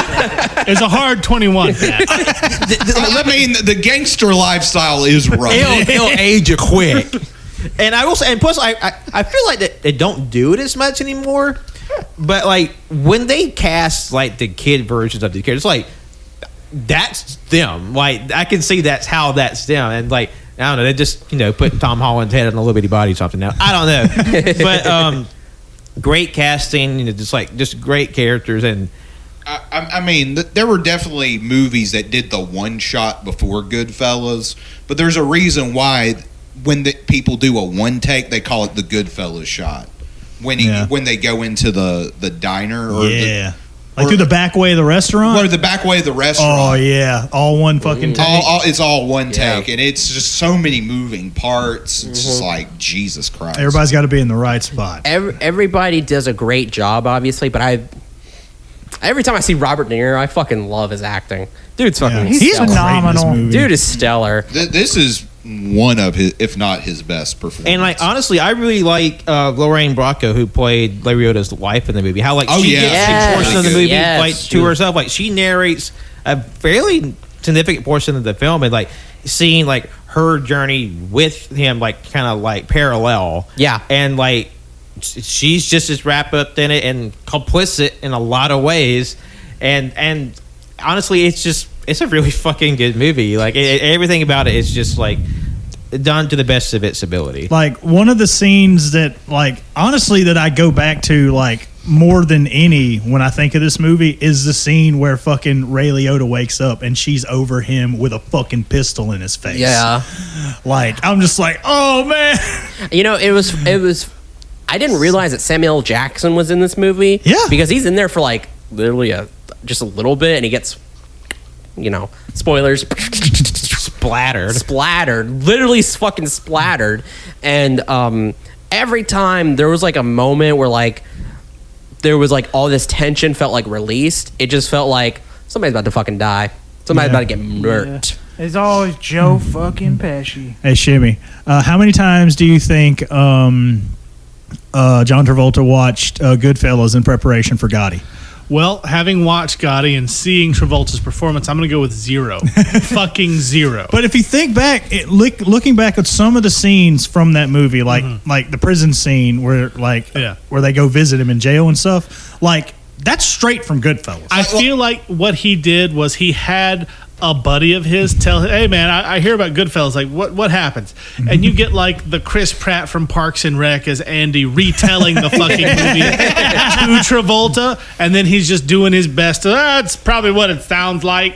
Because if he had watched Goodfellas, he would have just copied it directly and it would have been a much better performance. It still would have not been a good movie. I'll never forget that bit, how the production team literally in the little like mob bar, they put up a Mexican flag instead of an Italian flag, and they had to fix it in post. Yep, that happened. Oh, that movie's garbage. God fucking damn it. That's crazy, actually. What the fuck? But we discussed a lot of it. But what do the votes come down to? I'm a good fella. Wise guy. I'm sorry, shaving Ryan's private. It's Goodfellas. Pat, I feel like you don't have to ask me. What is it? Forget about it. Forget about it. What? I'm funny? Like I'm funny? Like I'm usual? Like I'm a clown? Get the fuck out of here. God, I want to watch Goodfellas again. God, we need to do that soon. Like, because this was one of the ones I wanted to rewatch but didn't have the time. Same. Because y'all are talking about scenes like, I was like, wait, Samuel L. Jackson's in Goodfellas? Yeah. That's how long it's been since I've seen it. Fair. But I'm still going Goodfellas. Okay. Wenzel? Like both of them, this is a hard fucking choice. My personal choice is I just like Saving Private Ryan more, but my prediction was definitely going to be Goodfellas because I just feel like that's me. Jim Bone. Saving Private Ryan is a fantastic Oscar-worthy film that you can only really watch every so often. Goodfellas is a fantastic Oscar-winning film that you can watch any old day of the week. It's Goodfellas. It's just more fun. I don't think I've ever heard a more accurate description. Fair enough. And I can't disagree. Having seen literally Goodfellas like 2 days ago, like it's still very fresh, and like I really enjoyed myself. So I can't not give it to Goodfellas. So it obviously moves on to the next matchup. It's like Shimmy said, like, even though I am very anti watching movies like Goodfellas on like TV for obvious reasons. Yeah. You know? But that being said, whenever it's on like a movie channel or on TV, no matter where it is, it's there. I'm leaving it there. What, am I freaking funny to you? What do you think I'm freaking funny or something? God, You're a piece of poop. I just someone posted on Twitter like a G4 1998 edit of Casino where Sharon Stone's like, "Freak you, freak you," A movie that was originally on the bracket. which I am glad we took that off. You know what? Same. Because it's like, imagine Goodfellas, but somehow longer and less enjoyable. I don't know. I really like Casino. I do want to give that a revisit, but the one time I have seen that movie, I do remember I'm just like, it's long. It's good, but it's just like, I'd just rather be watching Goodfellas. Same. It's like, hey Marty, make a movie less than 2 hours challenge. No, he only makes 4-hour movies now. Oh fuck! God, Like- The Irishman was They good, but fuck that movie. They made a mistake letting that man make a even longer movie. No, Marty, keep it short. I'd still rather watch Gotti than The Irishman again. Just because of the runtime? Gotti was easier. Just because of the I runtime. bet. That's Oh, funny. yeah. I still need to watch The Irishman one day. I will say 2 days. it is a multiple viewing or multiple like. You deposit, walk away, come back. I don't know. As someone who sat through the Snyder Cut, I know I can do it. It's just finding the time to do it. You know what I mean? Personally, I like The Irishman more than Goodfellas. Really? What? Okay, now I have to watch That's it. weird. I'm making that like a priority now. I need to know. Do not set your hopes too high. I'm not, because you know how I love Okay, me some no, The Goodfellas. Irishman is fucking good. That's just, me. It's I mean, good, it's a good but- movie, but I will never forget the time where we're like, man, it's been a while. I think we've been watching it for at least an hour. We paused it; it had only been 30 minutes, and we were like, fuck! Granted, we watched that in the worst circumstances. We literally had been shopping all day and had to climb I've up been working 8 all flights day. of stairs and Multiple then times. and watched a 4-hour movie. Like it was not the best of circumstances. And it's a pretty dense watch too. Yeah, you it's have not to- like something you can throw on willy nilly. Yeah, you gotta commit to that bit. But moving along to the second matchup in Block C, we have The Big Lebowski going against The Truman Show. The big. Okay, look, I know The Big Lebowski's probably going to win. I know I'm one of the only people in the fucking world that does not like The Big Lebowski. And I like the Coens for the most part. Like, Oh Brother, Where Art Thou is one of my favorite movies. I fucking love The Ballad of Buster Scruggs. It's great. If you haven't seen that, it's on Netflix. It's wonderful. Coens did that? Yeah. Huh. Yep. I didn't know that. I've Hell never of a seen good it. time. That's probably my favorite Coen movie, actually. Oh, shit. The Truman Show is one of my favorite films. I love the movie. Jim Carrey was snubbed. He should have gotten at least an Oscar nomination, if not an Oscar. That's fucked up. He The really whole did. movie, he's acting. He's not crazy Jim Carrey. He's acting. When things go wrong, when he's figuring out what the deal is, you see the confusion, you see the pain on his face. Yeah. Like every emotion that you would expect that character to feel, you feel it because of Jim Carrey. And not even like, getting into Ed Harris, who's incredible. And having shown up like a week before production was going to start because he was the second choice because it was going to be Dennis Hopper, but Dennis Hopper's too fucked up. Oh, did he get back on drugs Yeah. at that point? I'm pretty sure that was like he had to leave because of Dennis Hopper shit. Is he still alive? I have no idea. I'll investigate. But like the Truman Show is a fantastic movie and it predicted so much of our society today. Yeah. And it's full of little Easter egg, little bits that make so much sense because he's in this giant, like it's Truman is in this giant bubble because reality show. Spoiler. So he's never seen real sunlight. But Yeah. then you look on his kitchen counters, his breakfast tables, there's vitamin C supplements because he would have to take them because there's no real sunlight. And it's just one man seeing his whole reality break down, but still holding on to a strand of hope. And then the moment spoiler again, he escapes. The moment he walks through that door into the real world, it doesn't matter what comes next. Because a lot of people think like, well, what comes next? And I like to think about it too, but it doesn't matter. What matters is he's gotten the freedom he wanted so badly, and you've been on this journey with him. And then it smash cuts to all the people watching, like, what's on the next channel? Yeah. Because that just reminds you what reality really is. Like, this movie is almost perfect to me. I love this movie. Also, Dennis Hopper passed away in 2010. Rest in peace. Man, this is another one that I was very upset that I didn't have the time to get a rewatch in, because it has been a while. But I love The Truman Show for every reason that Shimmy said. Yeah. I mean, Shimmy I just can't put it any better. Yeah, Shimmy just got it all. Yeah. This is my first time watching The Truman Show. Ooh. Absolutely fucking fantastic. Did not be able to see The Big Lebowski, but, you know, I'm pretty sure I know where my hat falls. Have you ever seen The Big Lebowski? No. Oh, Fuck! You knew this. I know. told you. What? He's probably just giving you shit. I just legit didn't know. No, he's not. He's not. He actually is confused. The Truman Show was the only movie on the list.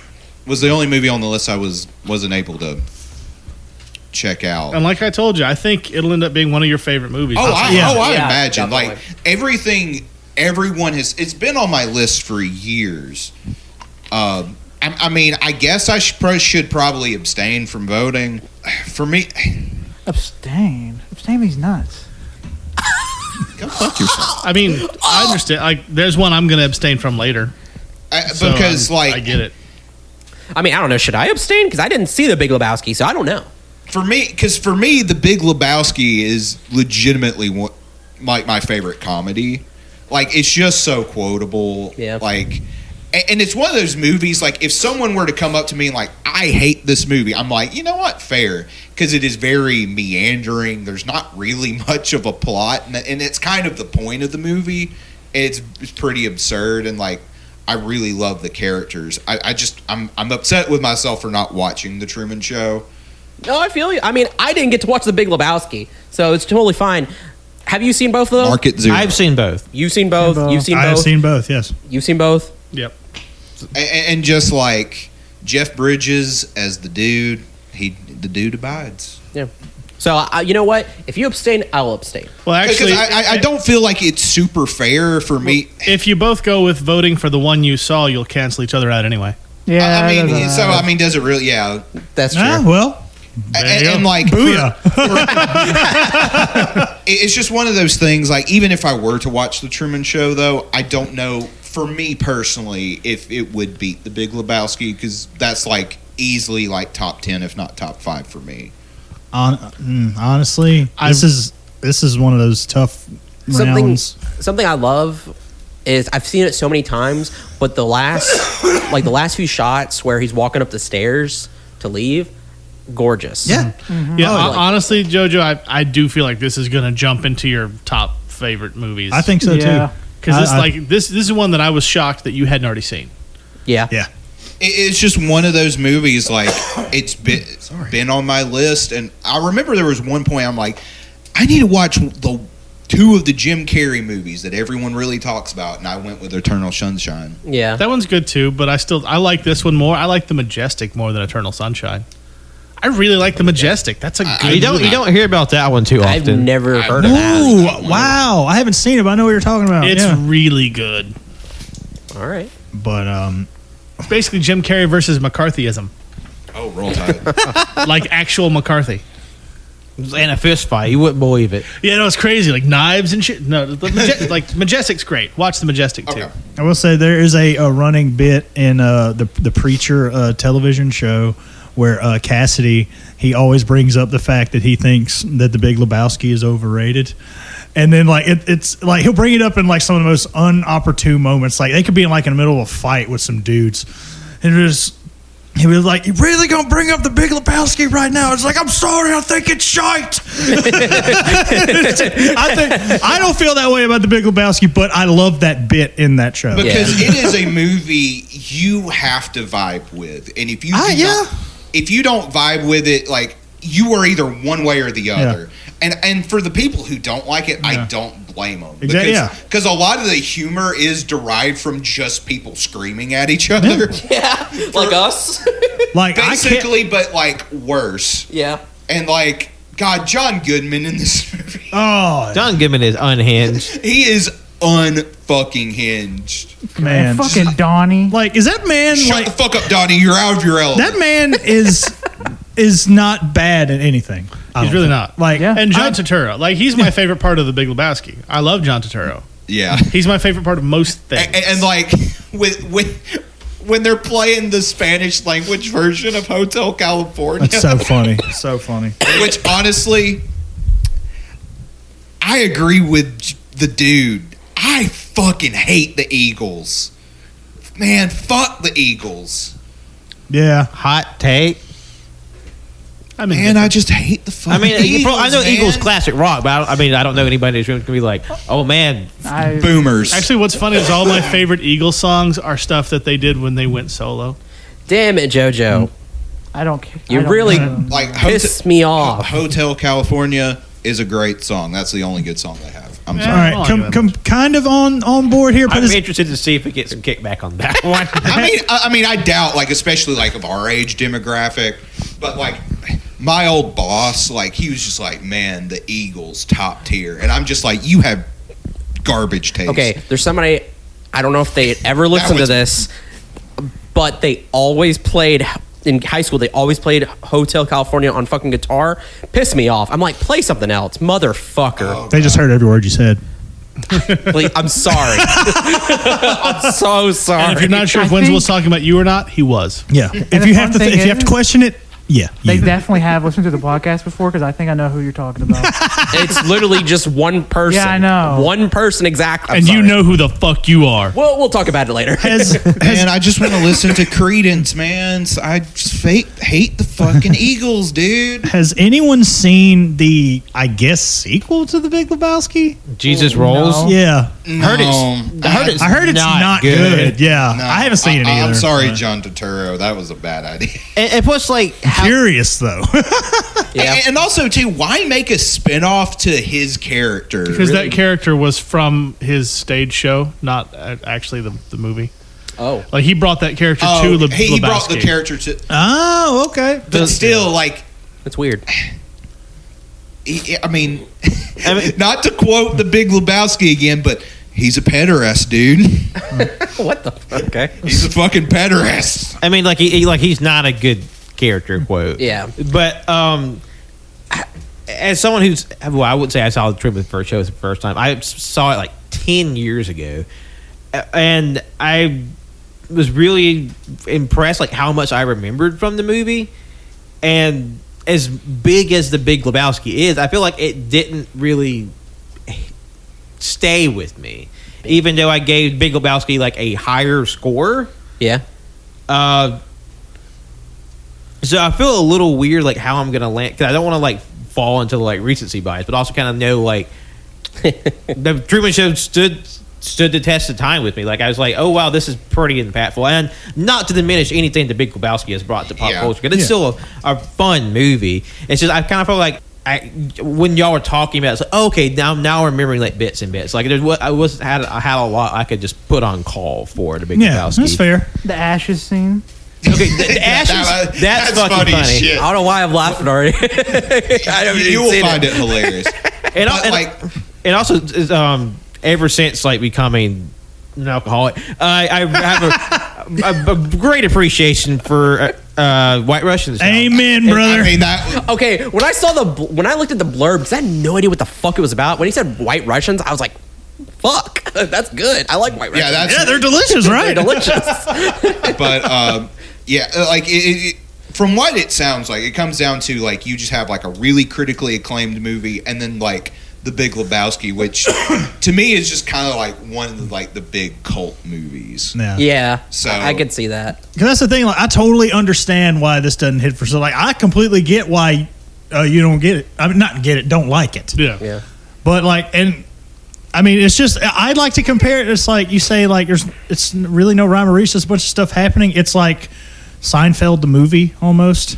It's just stuff's happening, but it's all going somewhere, even though it's going nowhere. I mean, and there's like deeper meaning and stuff like that you can look into, because like it's very much colored by absurdism, like the school of philosophy, and I mean, and that's just throughout all of Coen Brothers movies. Yeah, but it is just kind of like a movie you throw on. And now that I think about it, with my especially if you're high.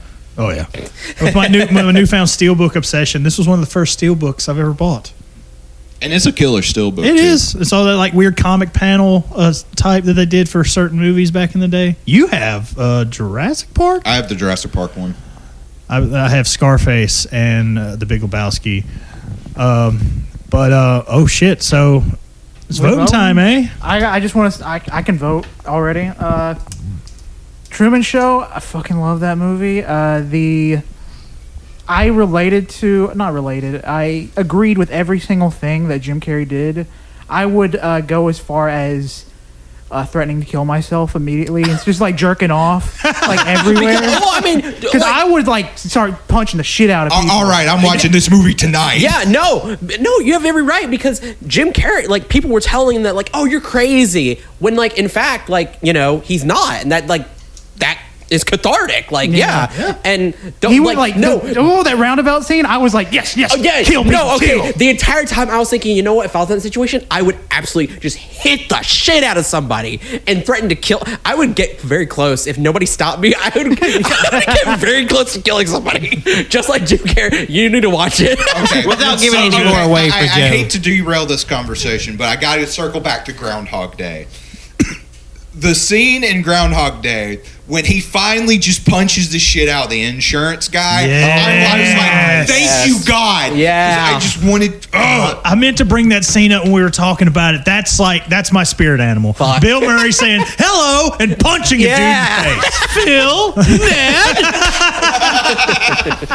Ned. That's so Phil fucking Connors. true. Man, I'm watching like everything I didn't get to watch on this bracket again. This was a hard choice. Truman Show. All right. Truman Show, 100%. Oh no. All right, we know Jim's going for Truman Show. But you don't even have to ask. Okay. guess. Again, there are a couple of fucking like very tough rounds on here. This being one of them. However, going by how I feel, and I'm calling it. I said The Big Lebowski. Okay. I love both of these movies. If I watch The Truman Show, I remember everything about it. It's just, I don't know. It's just. Well, there's also a difference between actually like watching it and then like remembering back to it. Personally, I'll have to go with The Truman Show. All right. Amen. Okay. So Nice. So Truman Show advances, which means we have to take on Goodfellas. Ooh. And the next go round. Oof. Which that'll be interesting to see. All right. Well, we finally made it to the last quadrant Only an hour of and the 45 first minutes round. later. I knew this one was going to be a short episode. me We too. all knew this I one was like, going to be a I knew short this was going to be episode. long. I mean, I knew it was going to be long, but when the first fucking spot on the board took over an hour, I was having a little mental choking. Oh my god, the Kill Bill sirens are just playing in Colt's head. bro. But the final quadrant, the first matchup being Tombstone versus Princess Mononoke. I'm going to be real frank. This one was probably the hardest matchup for me. Frank? I'm going to be Justin. What are you talking Justin? about? Who said my name? What? I said my name. What? Oh my god, there's Mononoke two. is one of two that I did not get to. I forgot it was on the list, so I forgot to watch it. That's all right. That's my B. That's That being all right. said, Tombstone, one of my top 5 favorite films. Fucking love Tombstone. This I is don't even like westerns. It's my favorite western. It's great. Everything about Tombstone's good. Like, as far as like just playing a Western straight, it is one of the best, if not the best. The actor Val Supergirl. Kilmer, Fucking Kurt Russell, obviously. Right Sam Elliott. Yes. Thomas Hayden Church, Bill Paxton, Michael Biehn in what I think is his best role. Billy Zane's in it. Billy Zane's in it. Dana Delaney. Billy Bob Thornton for a bit. Billy Bob Thornton. It's a pretty severely stacked cast. Michael Rooker. Yeah, Michael Rooker. Yeah. Rooker. Who's the guy who plays Curly Bill? He was in Sin City too. I know him, but I forget his name. He's also in Frailty. Oh, fuck. What's his Yeah. name? Fuck. Oh, Charleston Heston was in it too. Yeah, they got Charlton Heston. He played the rancher that I'm going to run and get my VHS. I'll be right back. that Val Kilmer's character like. Powers Booth. Yeah. Ah, yes. Yeah. Like every person in this movie was perfectly cast and incredible. Yes. And it was directed by George Cosmatos. Cosmatos. Yeah. The father of The guy who directed Mandy. which is like crazy. Really? Yeah. I saw that Holy name sound shit. familiar. Yeah, right? I was like, holy fuck. I Okay. didn't make that connection at all. Yeah. Like Kurt Russell is the perfect cowboy. Kurt Russell's incredible. Yes. Yeah. I mean, a lot of his, in a lot of his John Carpenter roles, he's either trying to be Clint Eastwood or John Wayne. So it makes sense Yeah. that he's in a Western. Strangely enough, he actually had the John Wayne down a bit in this one, I felt. Yeah. Comparatively to like Big Trouble in Little China. Oh, yeah, he per played se. this one really straight. Yeah. So it's just Like I'll one be your of my Huckleberry. favorite. This is my favorite Western. Like Yeah. Jimmy said, so many like memories. Like I mean, I know it might be weird giving this analogy to this movie, but this is like one of my warm blanket movies. I can just fucking throw it on, just like have a day. Mm-hmm. We watched this movie at my uncle's wedding. While we were waiting on the wedding to take place, we were in the church watching this. The preacher walks in like during the fucking the OK Corral scene. And little me's like kind of freaking out a little bit, like, oh God, we're watching a rated R movie in church. and then all of a sudden he comes in, he goes, well, y'all watching Tombstone? Oh man, I love this movie. Sits down and starts watching it with us. Hell and I was yeah. just like, man, I always liked Brother Alex. He was he was the highlight, one of the few highlights I had going to church. When he actually was up there, he was at least entertaining about it. Tombstone has some of the best lines. Yes. And like not even yes. the ones So that good. everybody quotes all the time. My favorite is when they're going after all the cowboys and they're all resting after the big gunfight where Wyatt Earp finally takes down Curly Bill, and Texas Red is like, hey, God, Doc, why are you doing this? You should be in bed. It's like, well, Wyatt Earp is my friend. Well, hell, I got lots of friends. I don't. Yeah. Such a good line. Really fucking good. A great bit for me was when basically when the four of them kind of reconvene for the first time. This is after Kurt Russell, stirs up the anthill of Billy Bob Thornton's character. So he's just like standing off the side with a shotgun, and Val Kilmer's just talking after, and he's like, "Oh, I forgot you're here. You can leave now." Okay, go now. And just how just like angry, just like tumescently like furious man is just emasculated in like 3 seconds. So fucking. I love Val Kilmer. Doc Yeah, Holliday. like, he's a highlight. I mean, this whole movie's fucking great, but he is easily like the highlight of this fucking movie. I'll be a Do you Huckleberry. want to know what? I met somebody who prefers the Wyatt Earp movie with Kevin Costner? that's and who played Dennis Holiday. Quaid. That's the one. I met someone who prefers this to Tombstone. I've actually never seen that one. It's Just to compare, fine. I want to see it, but I've It's- just never seen it. It's 3 hours and it's as serious as as you can possibly imagine. Like deep history. It's Oscar bait. It's not Nah. good. Hate that movie. Tombstone's fan-fucking-tastic. Yes, though. one like It was good. like the deep impact to Armageddon essentially.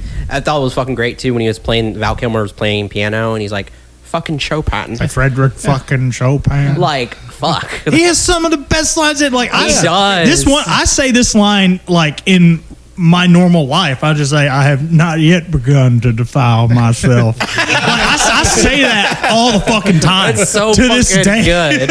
Oh my god. And fucking there was another good whatever. Fucking great. Also too, just a little scene, but when they're eating like noodles and he gives us noodles to his dog. Yeah. Good.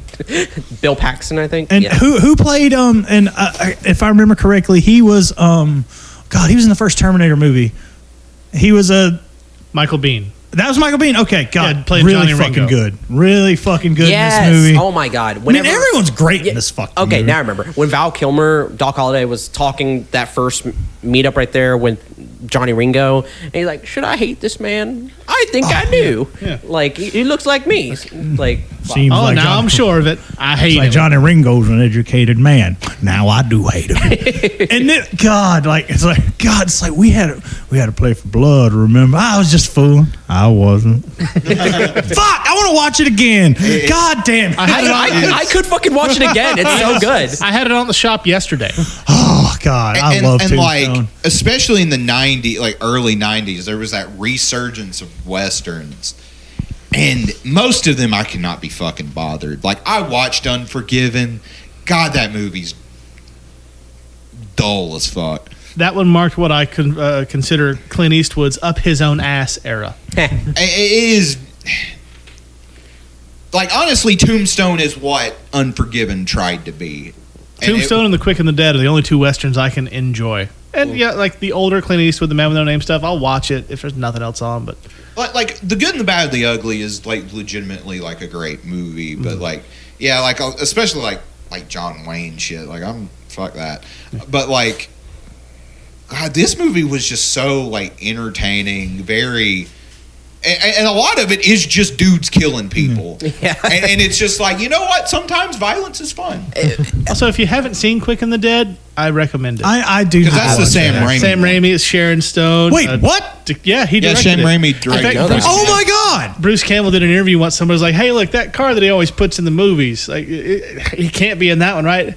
And Campbell's like, "No, I'm sure there's a wagon out there somewhere that had that car underneath it in that film." Wow! Now I have to And watch it. Bruce Holy Campbell was in fucking a shit. cowboy show too. Yeah. Briscoe County Jr. I have that DVD set. I also DiCaprio was in Quick and the Dead. Gene Hackman's the villain. Russell Crowe's Like, in it. It's really I've fucking seen good. I remember seeing bits of it on movie channels back in the day, but I've just never seen the whole thing. You But should check it out. You'd like it. Oh man! And sort of, you know, because this is very loosely based off of true events, and like sort of what Pat was saying about Goodfellas, how it's just kind of like a line of events that happen one after the other. Like you still get those dramatic beats, even though like you know, it kind of it gets to a point, and then it gets like, and then we have narration that wraps up all this, but like. Because, like, you know, when there's, like, big, you know, I guess, climactic, well, I guess what you think would be climactic, like, how, like, this one bad guy, and they finally get him, and it's sort of, like, is over and done. It's not this big crescendo moment.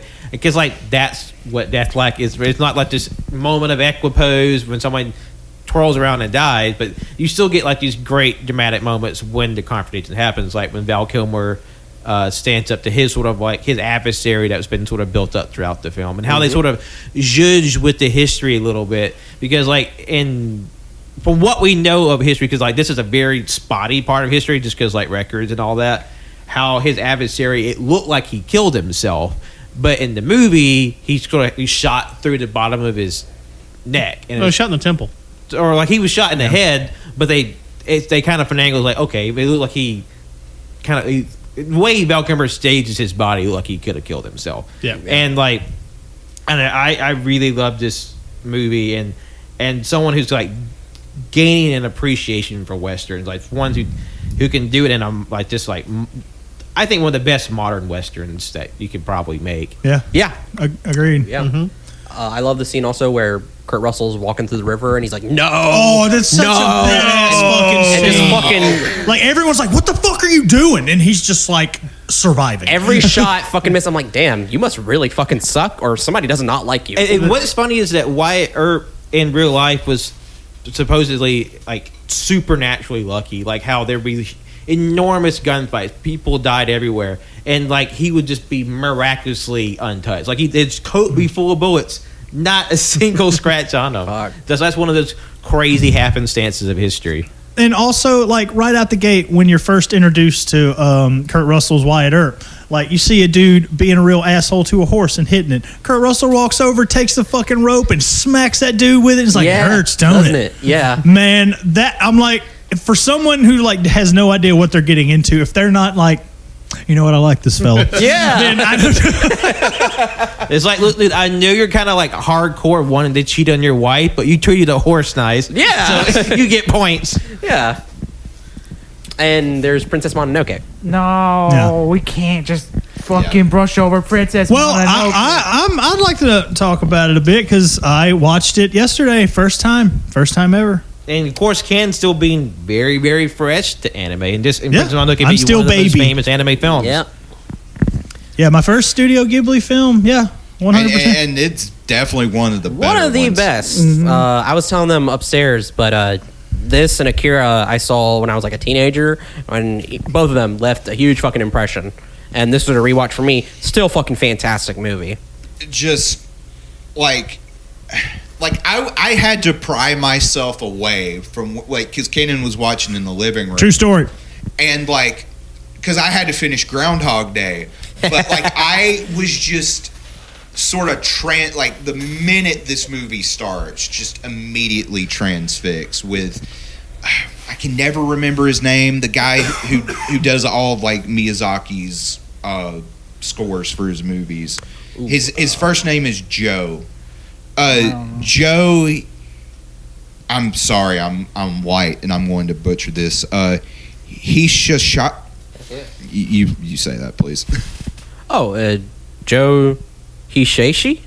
Hisaishi? I think so. I'm sorry if I butcher it. Like this is one of his best scores, and just that main motif that plays throughout, fucking killer. Just I really like sort of the conflict and how like the plot brings in this guy who is basically a neutral party, and he's like, you both are being stupid, even though one of you is clearly in the wrong.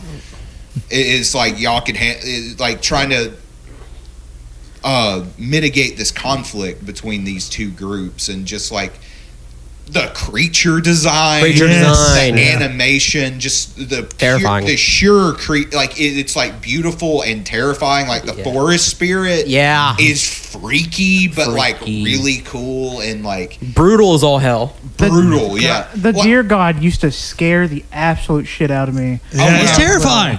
Like the scene where now I laugh at it, but the scene, spoilers for this movie, where it gets shot in the head. That scene fucking fucked me up when I was little, but now I'm laughing because it reminds me of the bonk meme. Like, bonk, and head inflates. Yeah. And also too, like very early in the movie when Ashitaka is he's on his journey and he comes across those like samurai who are just like massacring people, and he's just like, just let me pass, and they're like, no, we gotta kill you, and he's just like, all right, and just shoots a dude's arms off and their heads. That motherfucker's like, wake your ass up with a bow and arrow. That was the point. I was just like, fuck, this is for kids. No, like, I will say this one is definitely geared more towards an older audience. Take it back to what Colt said. Fucking that the deer guy. I was like, man, why is this elk with a fucking human face is just fucking hilarious and terrifying all at the same time. And I love the little baby Kodama. Yes, I love the Kodama. The scene of like the little, it's like a normal human body but shrunk down with a giant creature head. And it's just running away like a little baby. Man. Forget like a whole sleeve of just those guys. And like the final, that'd be so good. And then like the final shot of the movie where it just like goes down into the forest, and then you just see the little dude do the little like, to me that like it's perfection. It's like up there with There Will Be Blood. The I'm Finished. It's yes, like the like perfect final shot for a movie. And as the newbie on the block here on this, I gotta say. San, is that how you say it? Her fucking fit, that outfit, the mask, everything, that shit looked badass. Yeah. Like, that was rad as fuck. Like, even like when I was holding the Blu-ray in my hand, I looked at JoJo and I was just like, wow, that's a rad fucking mask right there. And then like seeing it, there's like one, I want to go back, play it again and like try to find the right moment and pause it, because I'm just like, wow, that would be a rad fucking tattoo. There's a moment when she's like running through some brush, and it just looks like the animation in this movie is fucking gorgeous. Like, I now want to watch all of the Studio Ghibli movies because of this. This is my first venture. This movie was great. Also, check out my latest TikTok if you haven't already, because we got a funny fucking bit out of this one. All right, let me preface this by saying, watch the English dub. And there's a character named Toki, who is she's the wife who's like berating her husband the whole movie. Yes. Wow. And then, also just like when the main character, I'm sorry, what's the main character? Ashitaka? Yeah. When he comes along, she is just like all about him. Just like, ooh, look at him. You beautiful, blah, blah, blah. Just like thirsting over this dude. And I was just like, man, this voice also sounds familiar. It was Jada Pinkett Smith did the English dub. Yeah. What? This is not a bit. This is 100% real. And I decided to make a TikTok out of it. I thought it was pretty funny. Keep his wife's name out of your fucking mouth. Well, if Will Smith shows up at my door, I'm like, wow, you saw my TikTok, eh? Technically, I didn't say the name. I didn't say a word in the TikTok. But One thing I really want to bring up that fucking gives me chills, just thinking about it now, is the animals. Every single time they talk, the first time the monkeys, the gorillas show up, I was horrified of that, because they look like these demonic creatures, but they're just gorillas. They're just showing it how scary they are to the humans. yeah.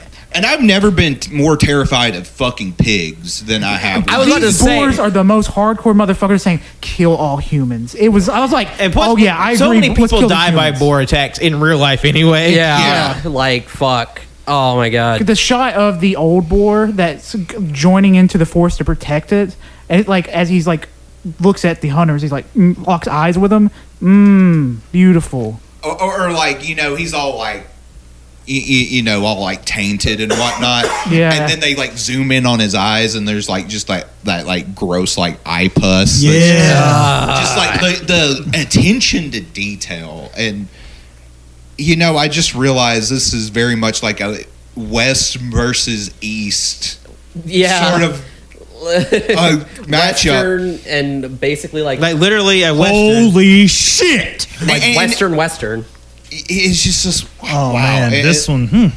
And as much as I love Tombstone and what it does, just to me, Princess Mononoke is just like the complete package. And It is just like a pinnacle of animation. Yeah. Like I don't know really too many movies that could surpass it. Like it's in a league of its own, and like it's just so tremendously influential, and just like sheer level of skill and like ability. Like the movie feels like it's living and breathing. And what's wild is, to me, this isn't even the best Studio Ghibli movie. Jesus. Like it's definitely probably top Get ready. 3. Yeah. Get ready. I'm You're in for ready. a fucking quality just. I think it's funny because I own one and I haven't watched it yet. But Howl's Moving Castle. Phenomenal. I own it too. I haven't seen it. It's really good. Yeah. But like I knew when this round came to pass, it was, man. Let's just say I kind of knew going in how this one was gonna go. my hat. I love Tombstone. First time seeing it, love it. Rewatched Princess Mononoke. I gotta give it to Princess Mononoke. Sorry, I hit my mic. I enjoyed Tombstone, but personally, I think it does not hold a candle to Princess Mononoke. It's just Princess Mononoke is one of the best movies of all time. So, But also so is Tombstone. I do agree with that. Yeah, don't you say anatomy, Colt. I'll make you sit down. and I thought it was good, but not. Colt's rating was kind of low. It was 3.5. I enjoyed it. It's Yeah. just. I went 4.5. I would say. I mean, I knew going in a different part of the bracket, Tombstone would be moving on. Because, like, obviously, like, I was going to vote Tombstone. I'm not disagreeing with what everyone has said about Princess Mononoke being my first watch with it. That movie's fucking great. Like, and I'm ready to watch more. And I love you, Tombstone, but goodbye. So y'all know how I said in the during the break where I was like, yeah, I'm getting all the predictions right. I spoke too soon. Princess What do you- Mononoke. Princess Mononoke. Mononoke. I haven't Yeah, seen I know. So Tombstone. Oh well. No. 'Cause I said Tombstone. Tombstone. Yeah, I haven't seen Mononoke. I said Mononoke. Oh shit! Yeah, And it's good. I love Tombstone to death, but I have to go with Princess Mononoke. Because this one was such a toss up, and like I was like, I could see it going either way. Me too. I just thought that too. Yeah, we'll get there. Unlike the next set, This is going to be really interesting. Because moving on to our final preliminary matchup, crazy to think that, we have From Dusk Till Dawn, a sub-in for Casino, go against Pulp Fiction. This is the toe sucking corner, so everybody get your toes out and start sucking. I like how you think my leg will reach that Your high. own toes. You have to suck your own toes. I'm not sucking anyone else's toes but my own. My foot hasn't been higher than my waist since I was like 8. Doesn't matter. You got to do it. You gotta suck your own toes, Cannon. Physically can't Get do to it. sucking, go! Cannon breaks Take his my shoe off. Cannon breaks his fucking leg to suck his toes. I don't even think I can get my foot to my face. But well, hell, the man actually sucked some toes in one of these movies. Oh, boy. It's a mouth full of foot in this. And then the other one, he says the N word. He does, guys. Several times. Yeah. Yeah, it's That's like. true. Okay, Like I will say, I love Pulp Fiction. It is a very formative movie for me. But goddamn, Tarantino, why? Tarantino, you don't look good in anything like you play. Like in From Dusk Till Dawn, you are a rapist, pedophile that loves to suck toes. In Pulp Fiction, you say the N word a lot. What's going on, bud? Damn it. It's cool. He knows Samuel L. Jackson. Well, and because the thing is Tarantino is kind of a cunt. Yeah.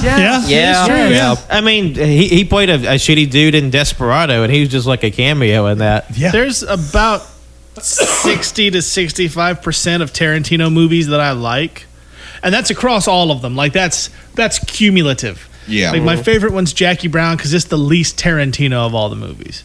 Yeah. I I need to rewatch that movie. I feel pretty similar about both of these. I like From Dusk Till Dawn better because unlike most of Pulp Fiction I like well enough. Like it's Tarantino, so it's not bad, but Tarantino's very derivative, and I still haven't forgiven him for that Superman speech from Kill Bill Volume 2, which is wildly inaccurate at best and shows a gross misunderstanding of the character. This just in. Tarantino's directing the next Superman movie. I would blow up Warner Brothers. We didn't say that. That was What if it's starring Nicolas Cage? I will wait to see the preview Oh, how the monkey paw curls. with C4 in tow. You heard it here first. Jimmy wants to blow up a theater. No. A movie studio. That's Y'all gonna make me work so hard for this episode? Jesus Christ in heaven. Okay, so From Dusk Till Dawn is my pick, but this is like 51 to 49%. Like this is one I don't give a flying fuck which one wins. I'm kind of in the same boat. Kind of.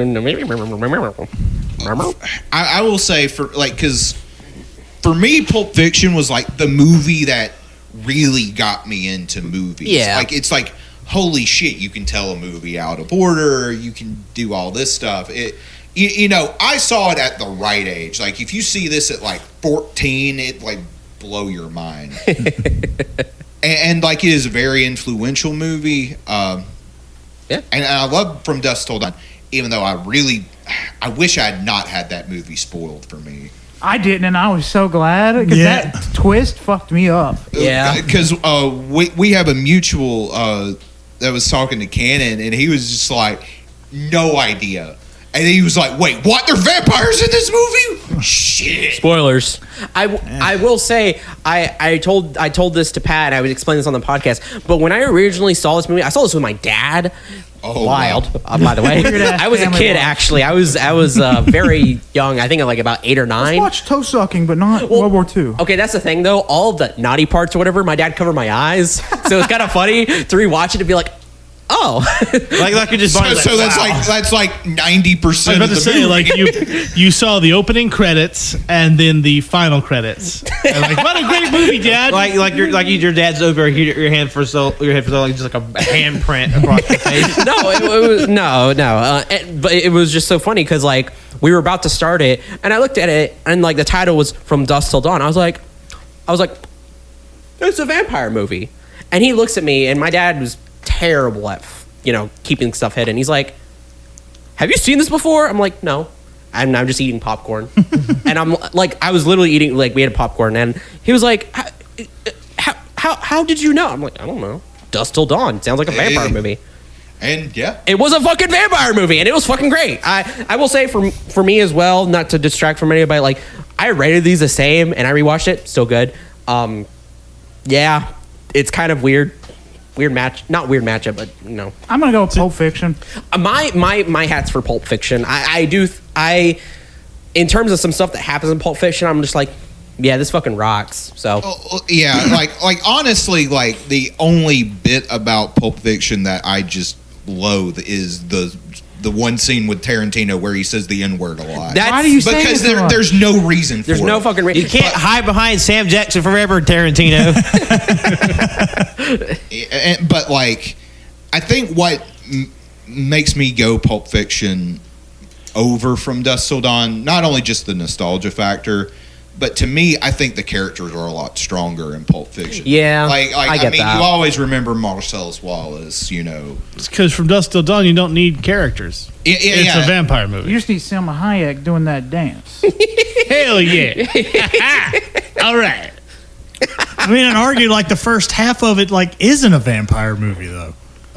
I mean, it is just kind of like a normal like crime movie, and then just goes off the rails. And that's why I'm jealous of the people who like didn't know what it was going in. Same. Like I'm super jelly. Super jelly. When we recorded the initial like talking about this, when you guys said, "What would you think about that twist?" I was like, "What twist?" And I forgot that like that was a twist technically, like because at the time I was just like, "Oh, vampires! Like this is a vampire movie, obviously. What can it be?" So yeah.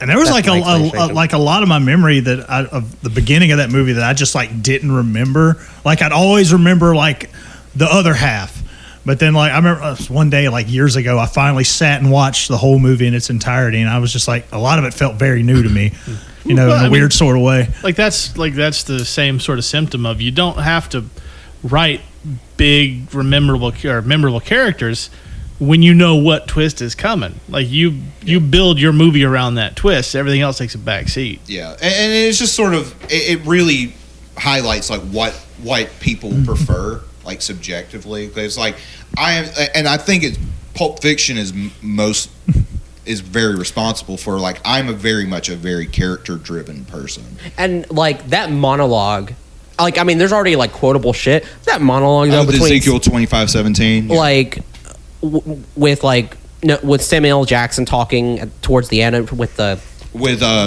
Tim Roth. Yeah, and he's just like, hey, I'm a fucking evil guy. I'm gonna fucking kill you. Basically, I'm not gonna watch it for yourself because the monologue's so fucking good. And just sort of how that monologue evolves through the movie. Like I'll say it, like the tyranny of evil men. Like I'm like, what? No, that is my favorite Tarantino anything. Yeah, because I like Tarantino's movies, but there is sort of this very flippant, ironic edge to it that as I've gotten older, I've become less patient with. He's an edgelord. Yeah, he very much not is. as much as like say Eli Roth or like Yeah. the But I modern mean, they crowd. are friends, which Yeah. is telling. But no, like Tarantino's an edgelord. And honestly, like I'm sorry, Eli Roth would not have a career without Tarantino. No, not at all. Not even But, the slightest. But this is like a genuine moment of like human emotion of like Sam Jackson being like, I am a shit person, but I am striving to do better. And then also like my theory of how that's also like a commentary on like quote pulp fiction or pulpy or genre fiction as a whole. And yeah. it's yeah.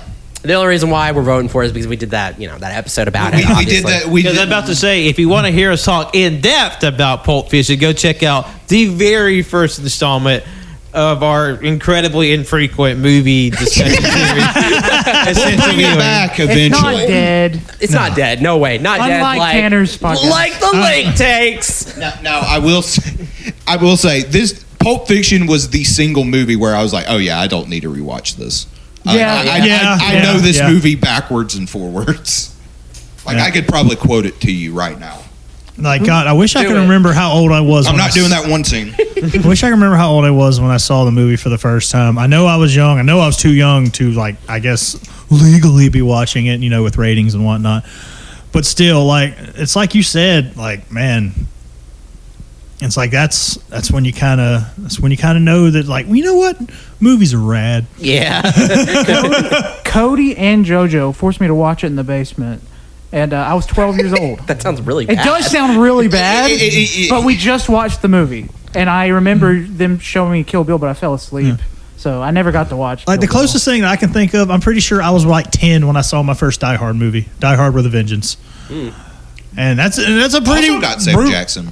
Yeah, also. But man, I love both of these movies. God... like I said, Pulp Fiction, I love that movie. Did not have to watch it. From Dusk Till Dawn, it's been some years, but again, I remember everything in that movie. But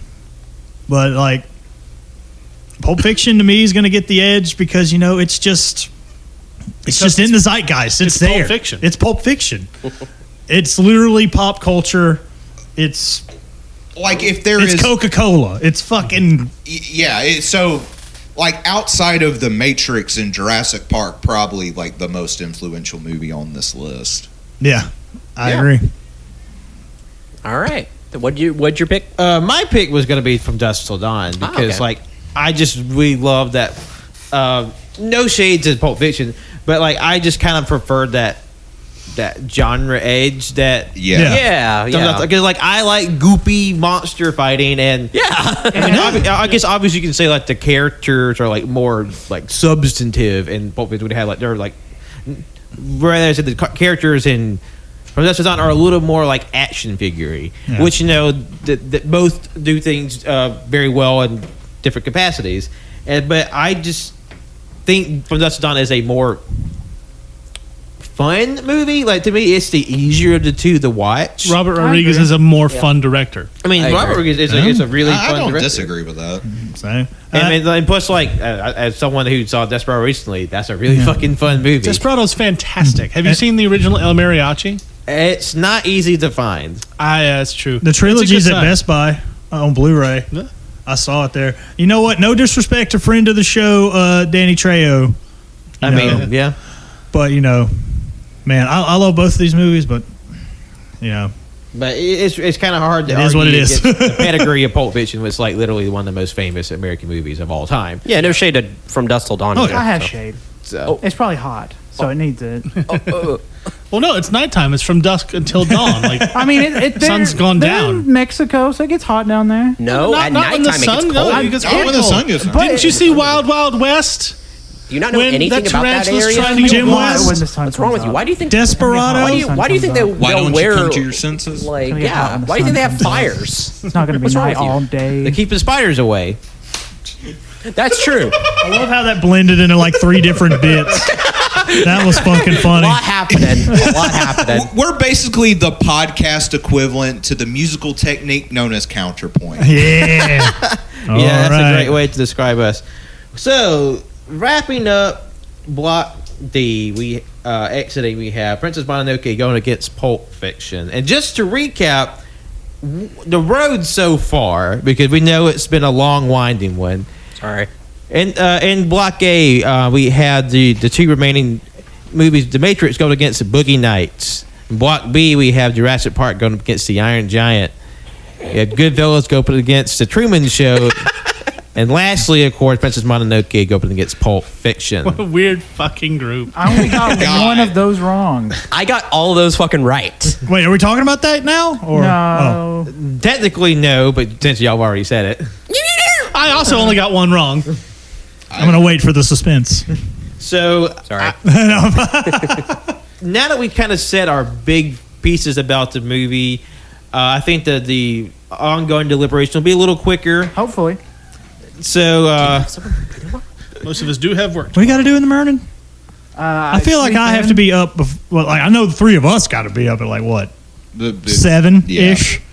I get up at 8, so Still before. we're going to take a break, and then we'll get on to the second portion of the tournament. See you after the jump. All right, welcome back. Time to get on with the tournament and figure out how exactly we're gonna name the best movie, because at Block A we have two very big contenders. We have The Matrix going against Boogie Nights. So, what are our feelings about this matchup? Boogie Nights. Matrix. I love Boogie Nights. I love Matrix. It's not a 5-star movie for me. Boogie Nights, on the other hand, dick swinging, murder. Hard disagree. Cum. Hard disagree. Hugo Weaving. Boogie Nights 100%. I mean, I'm with Colt. Boogie Nights. Oh, I do think Matrix is good, but it's not a 5-star movie. I'm sorry. Right, it just changed the entire landscape of film, that's all. It also we're talking created about the worst kind I of highly nerd. disagree. Like, I will wait, say, created like, the what? The worst kind of nerd, the trench coat nerd. Not really didn't create them, but But it gave us JP It for propagated Grandma's them. Boy directly. He's from The Matrix. Boogie Nights is great. The Matrix has guns and like kung fu fights. Oh, but Hey, but it has stuff that doesn't really hold But up. Boogie with Nights the has guns and animation. kung Not fu. animation. Yeah, the Matrix But I mean, is the movie Matrix. came out in '99, though. Yeah, but they didn't. They had prosthetic penises. That rubber dick didn't hold up from Boogie Nights. Oh yeah, that rubber penis was fake as fuck. I think it looked better than. I was about to say it looked pretty good. Say that dick was better than Bullet Time, I'll kick you out of my house right now. I'm saying if that dick was in Bullet Time, and maybe that would be interesting. And like Pat said during the break, like fucking Carrie Ann Moss said, "Would you dodge this?" Fucking hype as shit. I'm sorry. And like Lawrence Fishburne. Lawrence Fishburne, as far as just like subtext and themes, I think The Matrix is a lot more interesting. And like the thing is, I've done a complete one. I used to not really care for The Matrix, and then like this is probably one of, if not my favorite movie on the bracket. I'm hard. The I'm Matrix. Boogie Nights. You're hard. I'm still Boogie Nights. Both of these Wow, man, Wenzel Colt just hating on trans people. Oh See? wow! You hate sex workers. both of these movies are great. Again, I watched Boogie Nights recently. It's fantastic. But the influential edge alone, it's got to go to The Matrix. And like Boogie Nights is not even PTA's best movie. If more people like bullet dodge fucking cum shots in Boogie Nights, it'd probably be winning this battle. Just saying. If there was like a ball of cum flying at ballistic speed with like airways behind it, maybe. Oh yeah, I'd totally be screaming Boogie Nights Yeah. right now. Oh wait, no wait. I thought you were talking about in the Matrix. My bad. That Either was or. scene. That was the porn parody to the Gaytrix. For me, my edge goes to The Matrix because the Boogie Nights is a good, fun movie, but I feel like I have the least involvement with it because, like, while I did enjoy it, it didn't really resonate with me. It didn't really stay with me. I mean, obviously, twink icon John C. Reilly cannot forget. But not to disparage Boogie Nights in any way, it's still a really fun movie. But to me, The Matrix has much more staying power, and just turns like its visual elements and just like for nothing of it, it's like queer coding and like how influential that is, and like just like the longevity and careers that the Wachowskis have had as trans icons.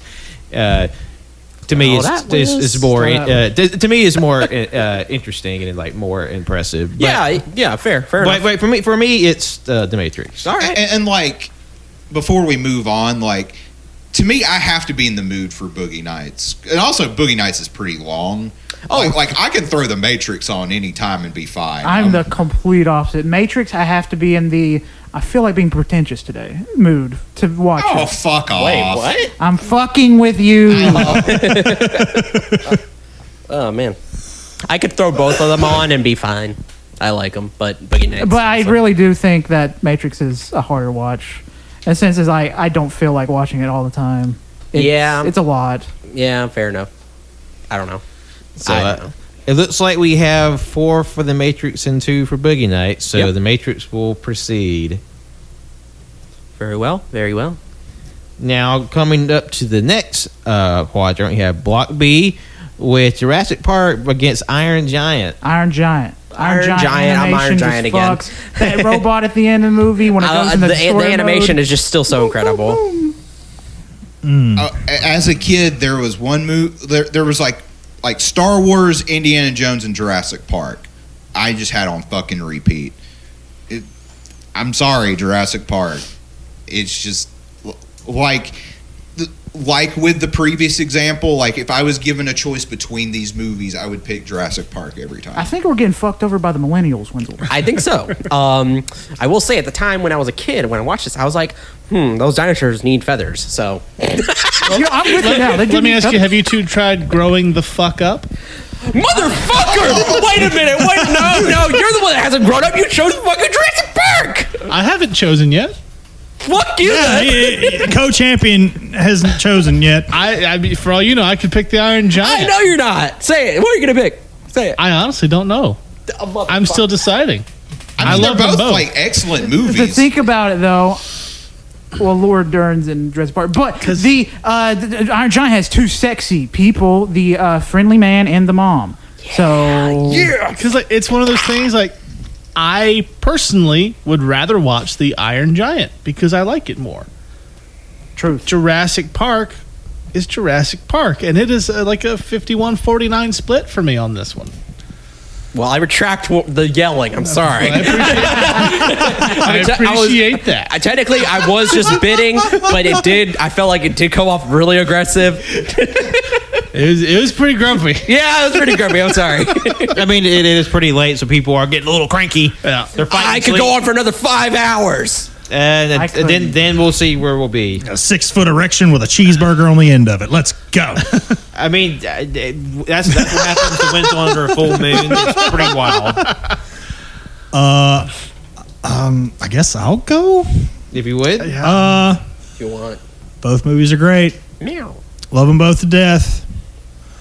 But again, Jurassic Park's Jurassic Park. Like, I mean, you can't beat the music, my man. Just like that shit's hype as fuck. it's just that, and it's just like, and again, the animation in the Iron Giant is great. But I feel like there's like the advances in CGI. Like this was what 93. Yeah. Like that shit still holds the hell up today. And even though I like the Matrix, spoiler alert, more than Jurassic Park, like the CGI in Jurassic Park holds up better than the Matrix. And the Matrix came out like at the end of the decade. And plus, like all the practical effects in Jurassic Park still look great. I mean, they're just now adding practical effects to Jurassic World 3, and they don't look as good as and as lifelike as the first Jurassic Park does. Because there's a go off a little bit of a tangent here. There's a video that popped up of the Jurassic Park T-Rex and the Gigasaurus from Jurassic World, and it's pretty noticeable the difference in like the character and I guess vivaciousness of the two, and that just goes to the strength of Jurassic Park's like ability as like a film. Yeah, I've got to go with Jurassic Park, and I love them both, but Jurassic Park was more formative.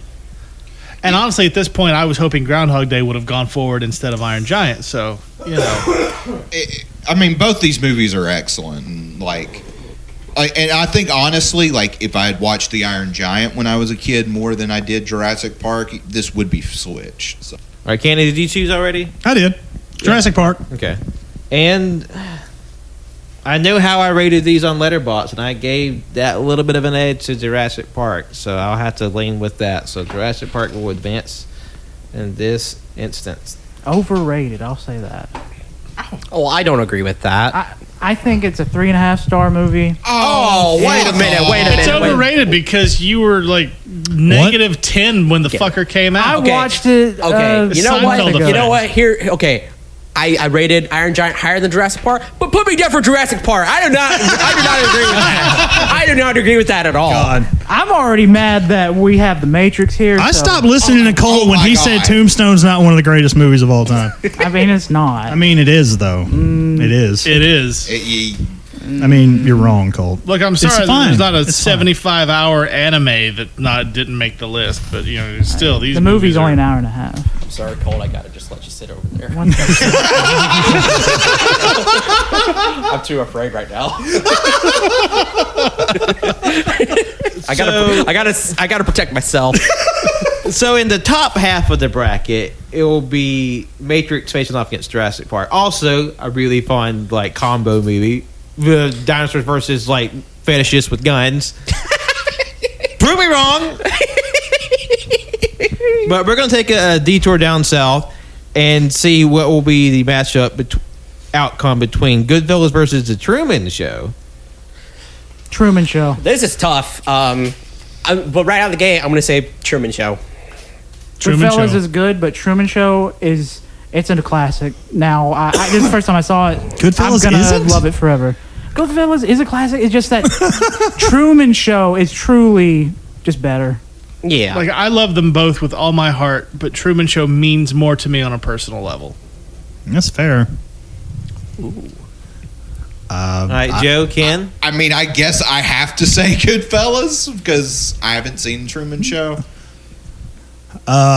Truman Show's a great movie, but it's fucking Goodfellas. Always has been. My bracket just got really Man, fucked up. that's getting a little weird. Let me just say this: my bracket got real fucked up too. I'm really anxious to watch the Truman Show now that everyone's like really like high on it. Yeah. You know, Cole, you might have something with the standing during the show. I can like move around from the mic if I choose. Well, you know- I like this shit. Well, there's a whole thing about like standing desk and stuff. Yeah. Yeah. Hey, first standing podcast. All standing all the time. Maybe. Stand and deliver. I mean, I'll take it when my back feels like ass. Where That's do you why I'm land? doing it. Yeah, I feel you there. They're both incredibly strong movies. I rated them both the same. They're both 4-star movies damn. to me. I guess I feel like I was more engaged with Goodfellas though, Now we have to have a tiebreaker. Oh, fuck! Damn it. and like to take nothing away from Truman Show, but I do feel like I was not 100% invested in the story, and it had like a really prescient like narrative and like kind of been very predictive of what the future would become. But I think I was just more compelled by the story that was in Goodfellas, which is why it gets my vote. But that leaves us at a dead heat right I don't know here. what the fuck How we do do we for a break the tiebreaker. tie? Well, Do, look, okay. do we call somebody? no, like, Yeah. think- Which show no, has the most N-words and that here's- one's the worst? Here's the thing, Who says and like N-word this, most? this will fuck my bracket. So I'm not saying this because of my love for Truman Show. If we're being fair, JoJo hadn't seen it, Yeah. so his vote might not ought to count. That's true. Truman. But I mean, we've also voted in the past for. Yeah, but none of those votes actually mattered. No, that is They true. canceled each other out. Yours canceled each other out. My vote for Tombstone didn't matter fuck all in the face of Mononoke. So Or we pick one person from each side. We do rock paper scissors. Oh, yeah. You know what we could do though? We could get Darwin, show him a picture of Goodfellas and Truman Show, whichever one he barks at. That'll be a tie again. Yeah, he's just gonna bark at anything that's put in front of him. 'Cause that's Darwin. Let's test it out. Let's We don't have time for your consarn All right, newfangled all right, ways. all right. Shit, what was that? Oh fuck! I don't know what to do here. I mean, we could flash ahead a bit. Would anybody vote for either one of these over The Matrix? Yes. yeah. Yeah, same. Okay, fuck.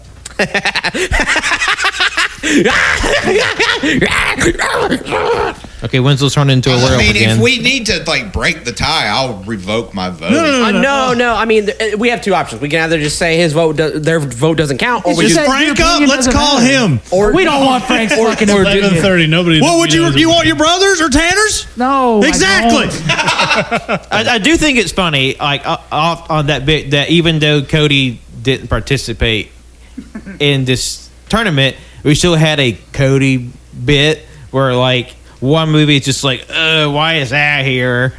Because like because Gross Point Blank is this year's Grape Mound, this grape nuts. So the spirit of Cody lives on in this tournament. I mean, we could do the rock, paper, scissors, but I don't know if that's fair. I just think that your vote shouldn't count in Damn. this specific moment because you haven't seen the Truman. I Okay, mean, okay, I how haven't about- seen the Truman Show. How about we do this? How about we do a vote about how we're gonna vote? Goddamn. Who votes that JoJo's vote shouldn't count? I think that.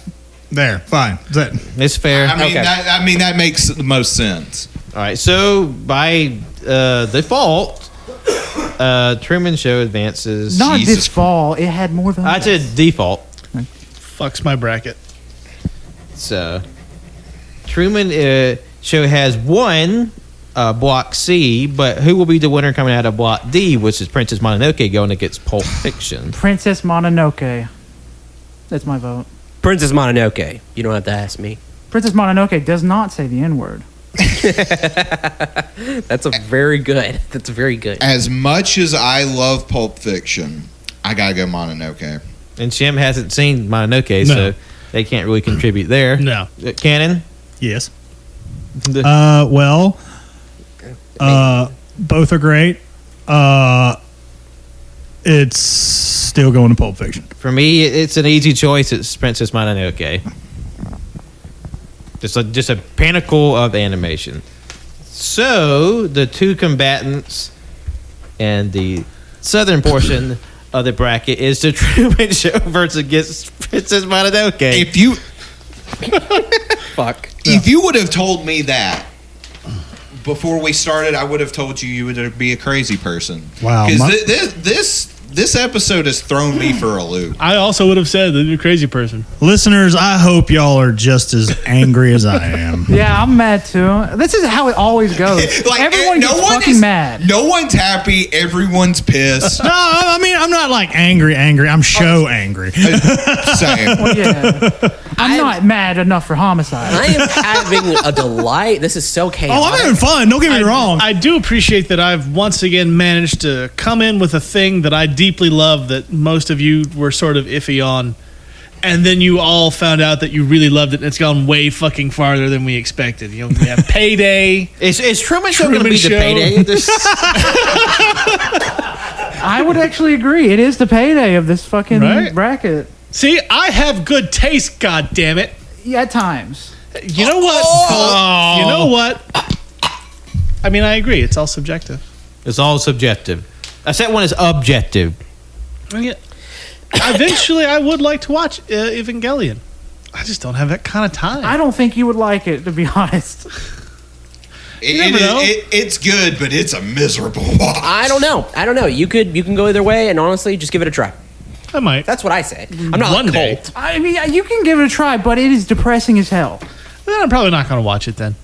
That I can't just not tell them that. No, I appreciate like the it is warning. very like you have to tell people going in like this. Like, I'm depressed enough normally. I don't need the help. Yeah.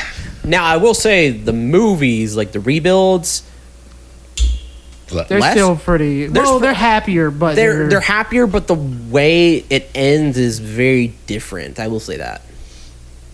Okay. Yeah. Alrighty. Okay. So our final four are The Matrix, Jurassic Park, The Truman Show, and Princess Mononoke. Like, half of that was totally expected. And then the other half.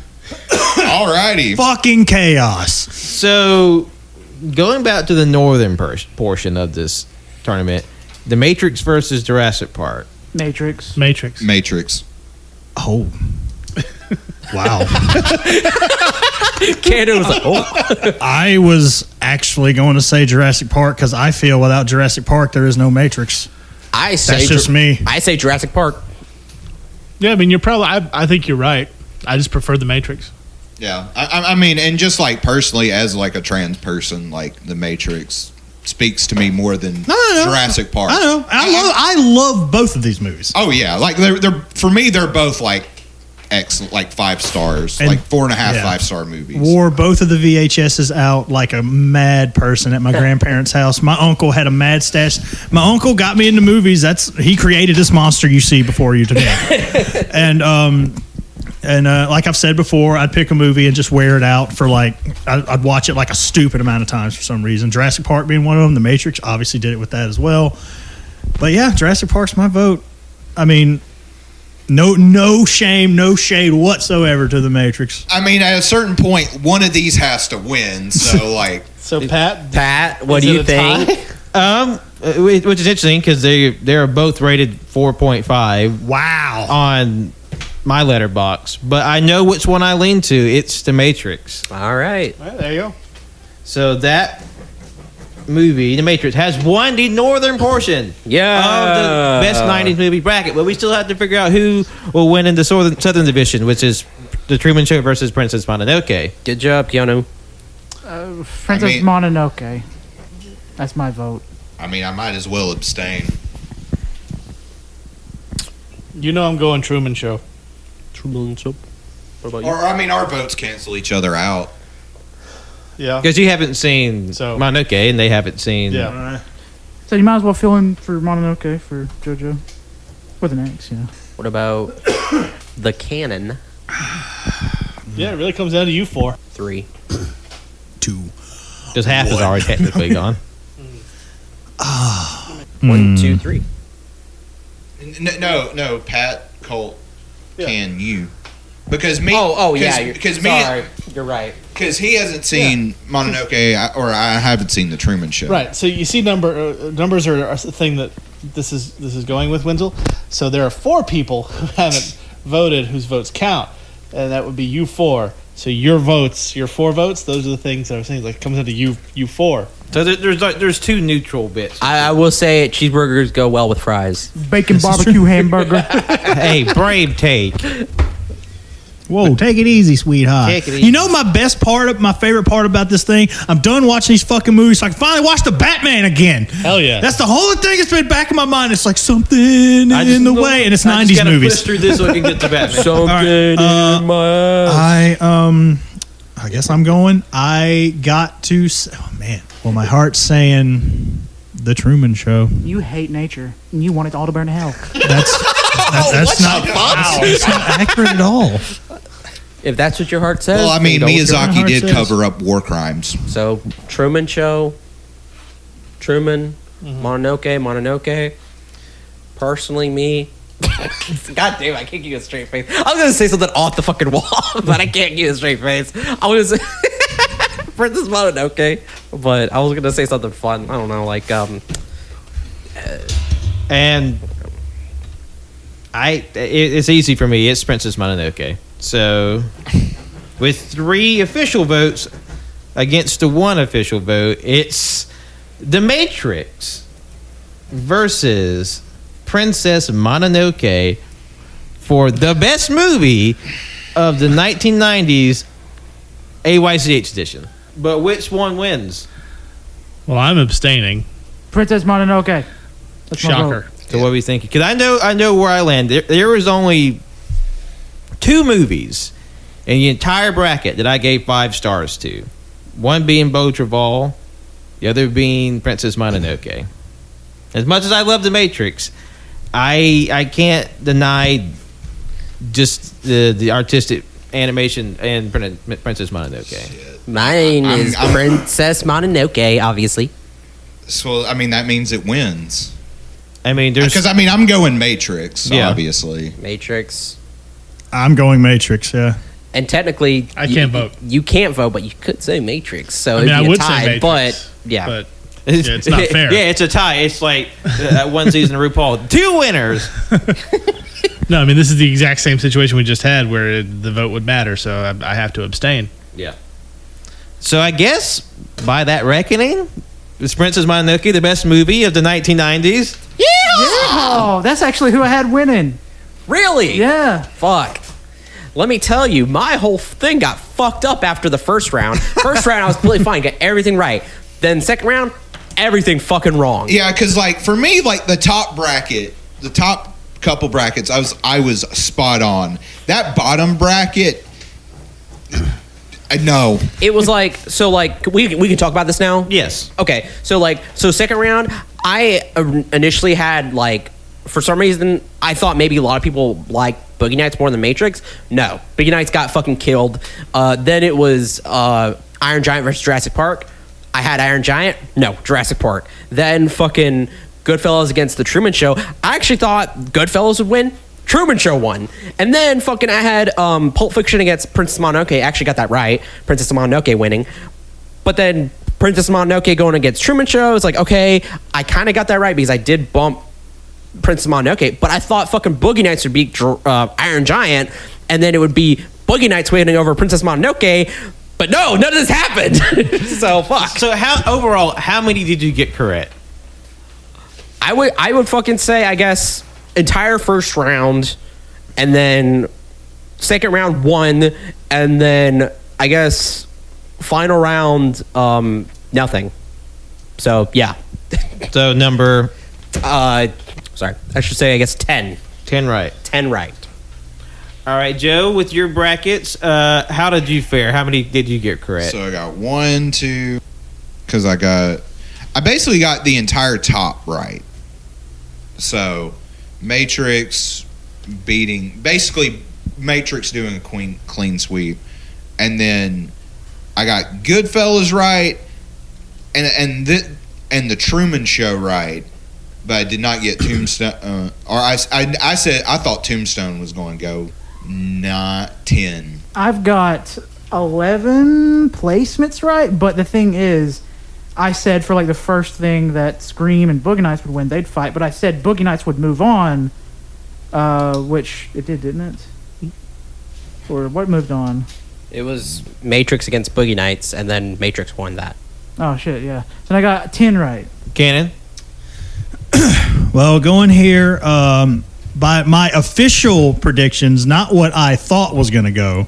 My official bracket predictions, I got 4, 5, 6. Only got 7 because, like, I thought, I actually thought Jurassic Park would get it there. Yeah. Are we going with our prediction? What we thought was going to happen too? Just like or how many you got right? I just got 7. All right, Jim? 10. So, well, we have like a 3-way tie for predictions for the tournament. Pretty good, I'd say. Yeah. Now, if you remember at the very beginning of the show, I asked the gang what they thought the years would have the most representation of all the 69 movies that were submitted. And according to my research, there was actually a 3-way tie for third place for most movies because 1995, 1996, and 1999 all three got 8 movies each. Okay. The second most represented year was 1994. Yeah. With 9 movies, and then the most represented year in the tournament of overall was 1997. Yeah. With 13 movies. Damn. Okay. I got 4 of my 5 nominations were 97. So, like, literally everybody got first place right. Everybody voted 1997 to be the most popular year. And I was going to give a point each because there was 3 years for third place. So Yeah. I think overall, y'all did good with your predictions and your insight there. I know this is probably the most fucking chaotic and just browbeating tournament we've had to date. But I think it's still an interesting result. According to AYCH, according to the lads, Princess Mononoke is the best movie of the 1990s. For better or for worse, that's the result. And that's what I wanted. That's what I believed in. And I got it. So you get everything you want in life. There's no suffering or failures. yeah, we definitely didn't suffer getting to the peak of this mountain. Oh, sorry. Let me do my Colt impression. I don't agree. Disagree. I don't agree. Don't agree. Actually, don't agree. That's actually Colt, really. there's that's 2 actually of really you. Oh my fucking god. good. Damn. I don't agree. That sounds like me. Is this where, Hey, look, close my eyes. I couldn't tell who was talking. is this where we reveal that Colt is also just one of Cannon's personalities, See, that would like be some Frank? deep lore shit. Colt was here. Colt's not real. It's been me the whole time, It was actually. actually in just Cannon's head. Because like that's why we're rushing. Ken and I still have another hour to go where we can record the stuff he did as Frank, talking over the stuff he did as himself, and the stuff he did as but still, Colt. that's great. I have to put it all together to No, edit, this is gonna Jim. be a hell. Yeah, you did a good job. When they going to reveal that Justin's also canon? But I'm not Cannon. Oh shit! That sounds like something Cannon would say as Justin. No, wait, Justin's canon. Get it? He's canon to the, our canon. Wait I mean- a minute. Is canon fake? What the fuck? I might be. Alrighty. Plugs. Save it for a non-canon Colt, file. you have perhaps. to wake up. We all miss you. It's not your fault. Colt is, I'm sorry, it's a coma dream. It's been 10 years. I broke into your house. What? That's what I'm going to tell you in your sleep. Yeah, while you're in a coma, Wenzel in there and just stole all your shit. So, yeah, we made it to the end, folks. It's been a hell of a ride, but we did it. We achieved it, and now we can get back to our lives. We can go back to watching movies as we want now. But in all seriousness, this was a fun time just to go through all these movies, see ones we haven't seen before, and, it's a great time. Yeah. Look forward to next year's tournament where it's going to be just as infuriating. Maybe. I don't know. It'll definitely be a challenge, but a fun one to be sure. So thank you all so incredibly much for listening to this episode. It was and in seriousness, a fun time. Be sure to check us out wherever podcasts are found on SoundCloud, Apple Podcasts, Google Play, Spotify, Anchor, anywhere a podcast is found. You can probably count on us being there. Be sure to like, rate, and subscribe on all those places. Helps us out, keeps it visible, puts it in front of these people. And I always appreciate it when you do it. Follow us on our socials on Twitter and Instagram at AYCH Podcast, and all you can hear on Letterboxd. And if you're listening this to the week it comes out, then on Thursday, there's a brand new episode of Caging Greatness, quite possibly the most important Caging Greatness of the year. Because what will we be discussing, Jimmy? Motherfucker, I don't even know what day it is now. Massive talent. Thank you. Yes, we will be. We're going to watch and we will be reviewing The Unbearable Weight of Massive Talent. It's a movie we have been waiting for since last year. We are. To say that we're excited would be putting it mildly. Our nipples could cut diamonds. Okay, we are thrilled. It's true. Yeah, And we might just have a full house for that recording too. possibly yes. Because if we don't, well, it'll at least be 4 of us. Cannon's other personality, Frank, is planning on being there. So in any case, look forward to a Maybe full Emilio. review of The Unbearable Weight of Massive Talent. Gonna be a good time. It'll be probably in the first movies that the Cage crew have seen in the theater. Yeah, together.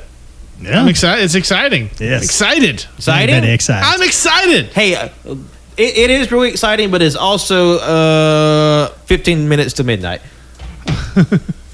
So last week, you can follow me, Patrick, on Twitter, Instagram, and Letterboxd at John Lost His Name. My name is Colt. Follow me on Twitter at ColtD00. Look up the David Lynch sucking on panties video. That's it. Please don't. It's, look it it's up. cringe. Ooh, it's still warm. Honestly, Cole, I'm gonna have to say I've seen gay men do way worse things for use underwear and to use underwear. So David Lynch putting panties in the mouth is kind of wholesome and quaint to me. It's not that it's outrageous. It's just that it's wild, man. That's crazy, dude. Just, folks, is horny on Maine. Cannon. And I've been That Canon Guy. You can follow me at That Canon Guy on Twitter, Instagram, Letterboxd, Goodreads, and TikTok. And you don't have to look that video up, Colt, when it shows up on your Facebook profile for some fucking reason. You watch one David Lynch movie. One! And that's what I'm going to go eat some dinner. I love y'all. Bye. Bye. Bye-bye. Bye, buddy. Hi, I'm Charles Stiles, Mystery Diners. You can follow me on Twitter at JONIABOI24 and John Owenson 12 on Letterboxd. It's dark. And Cannon turned out the lights on us. Thank you for listening. I really appreciate it. I'm Winslow. You can follow me on Twitter at Winslow. You can follow my art Instagram at World Wednesday. Go to my link tree. I have my Letterboxd and my Goodreads on there where I review books and movies. It's a fun time. And also, too, I broke my record of 19 movies in a month. I watched 20. I broke it with Tombstone. So. Big balls, Winslow. Hit me up when you get 38. Okay. Punk ass bitch. Yeah, Colt went sicko earlier this year.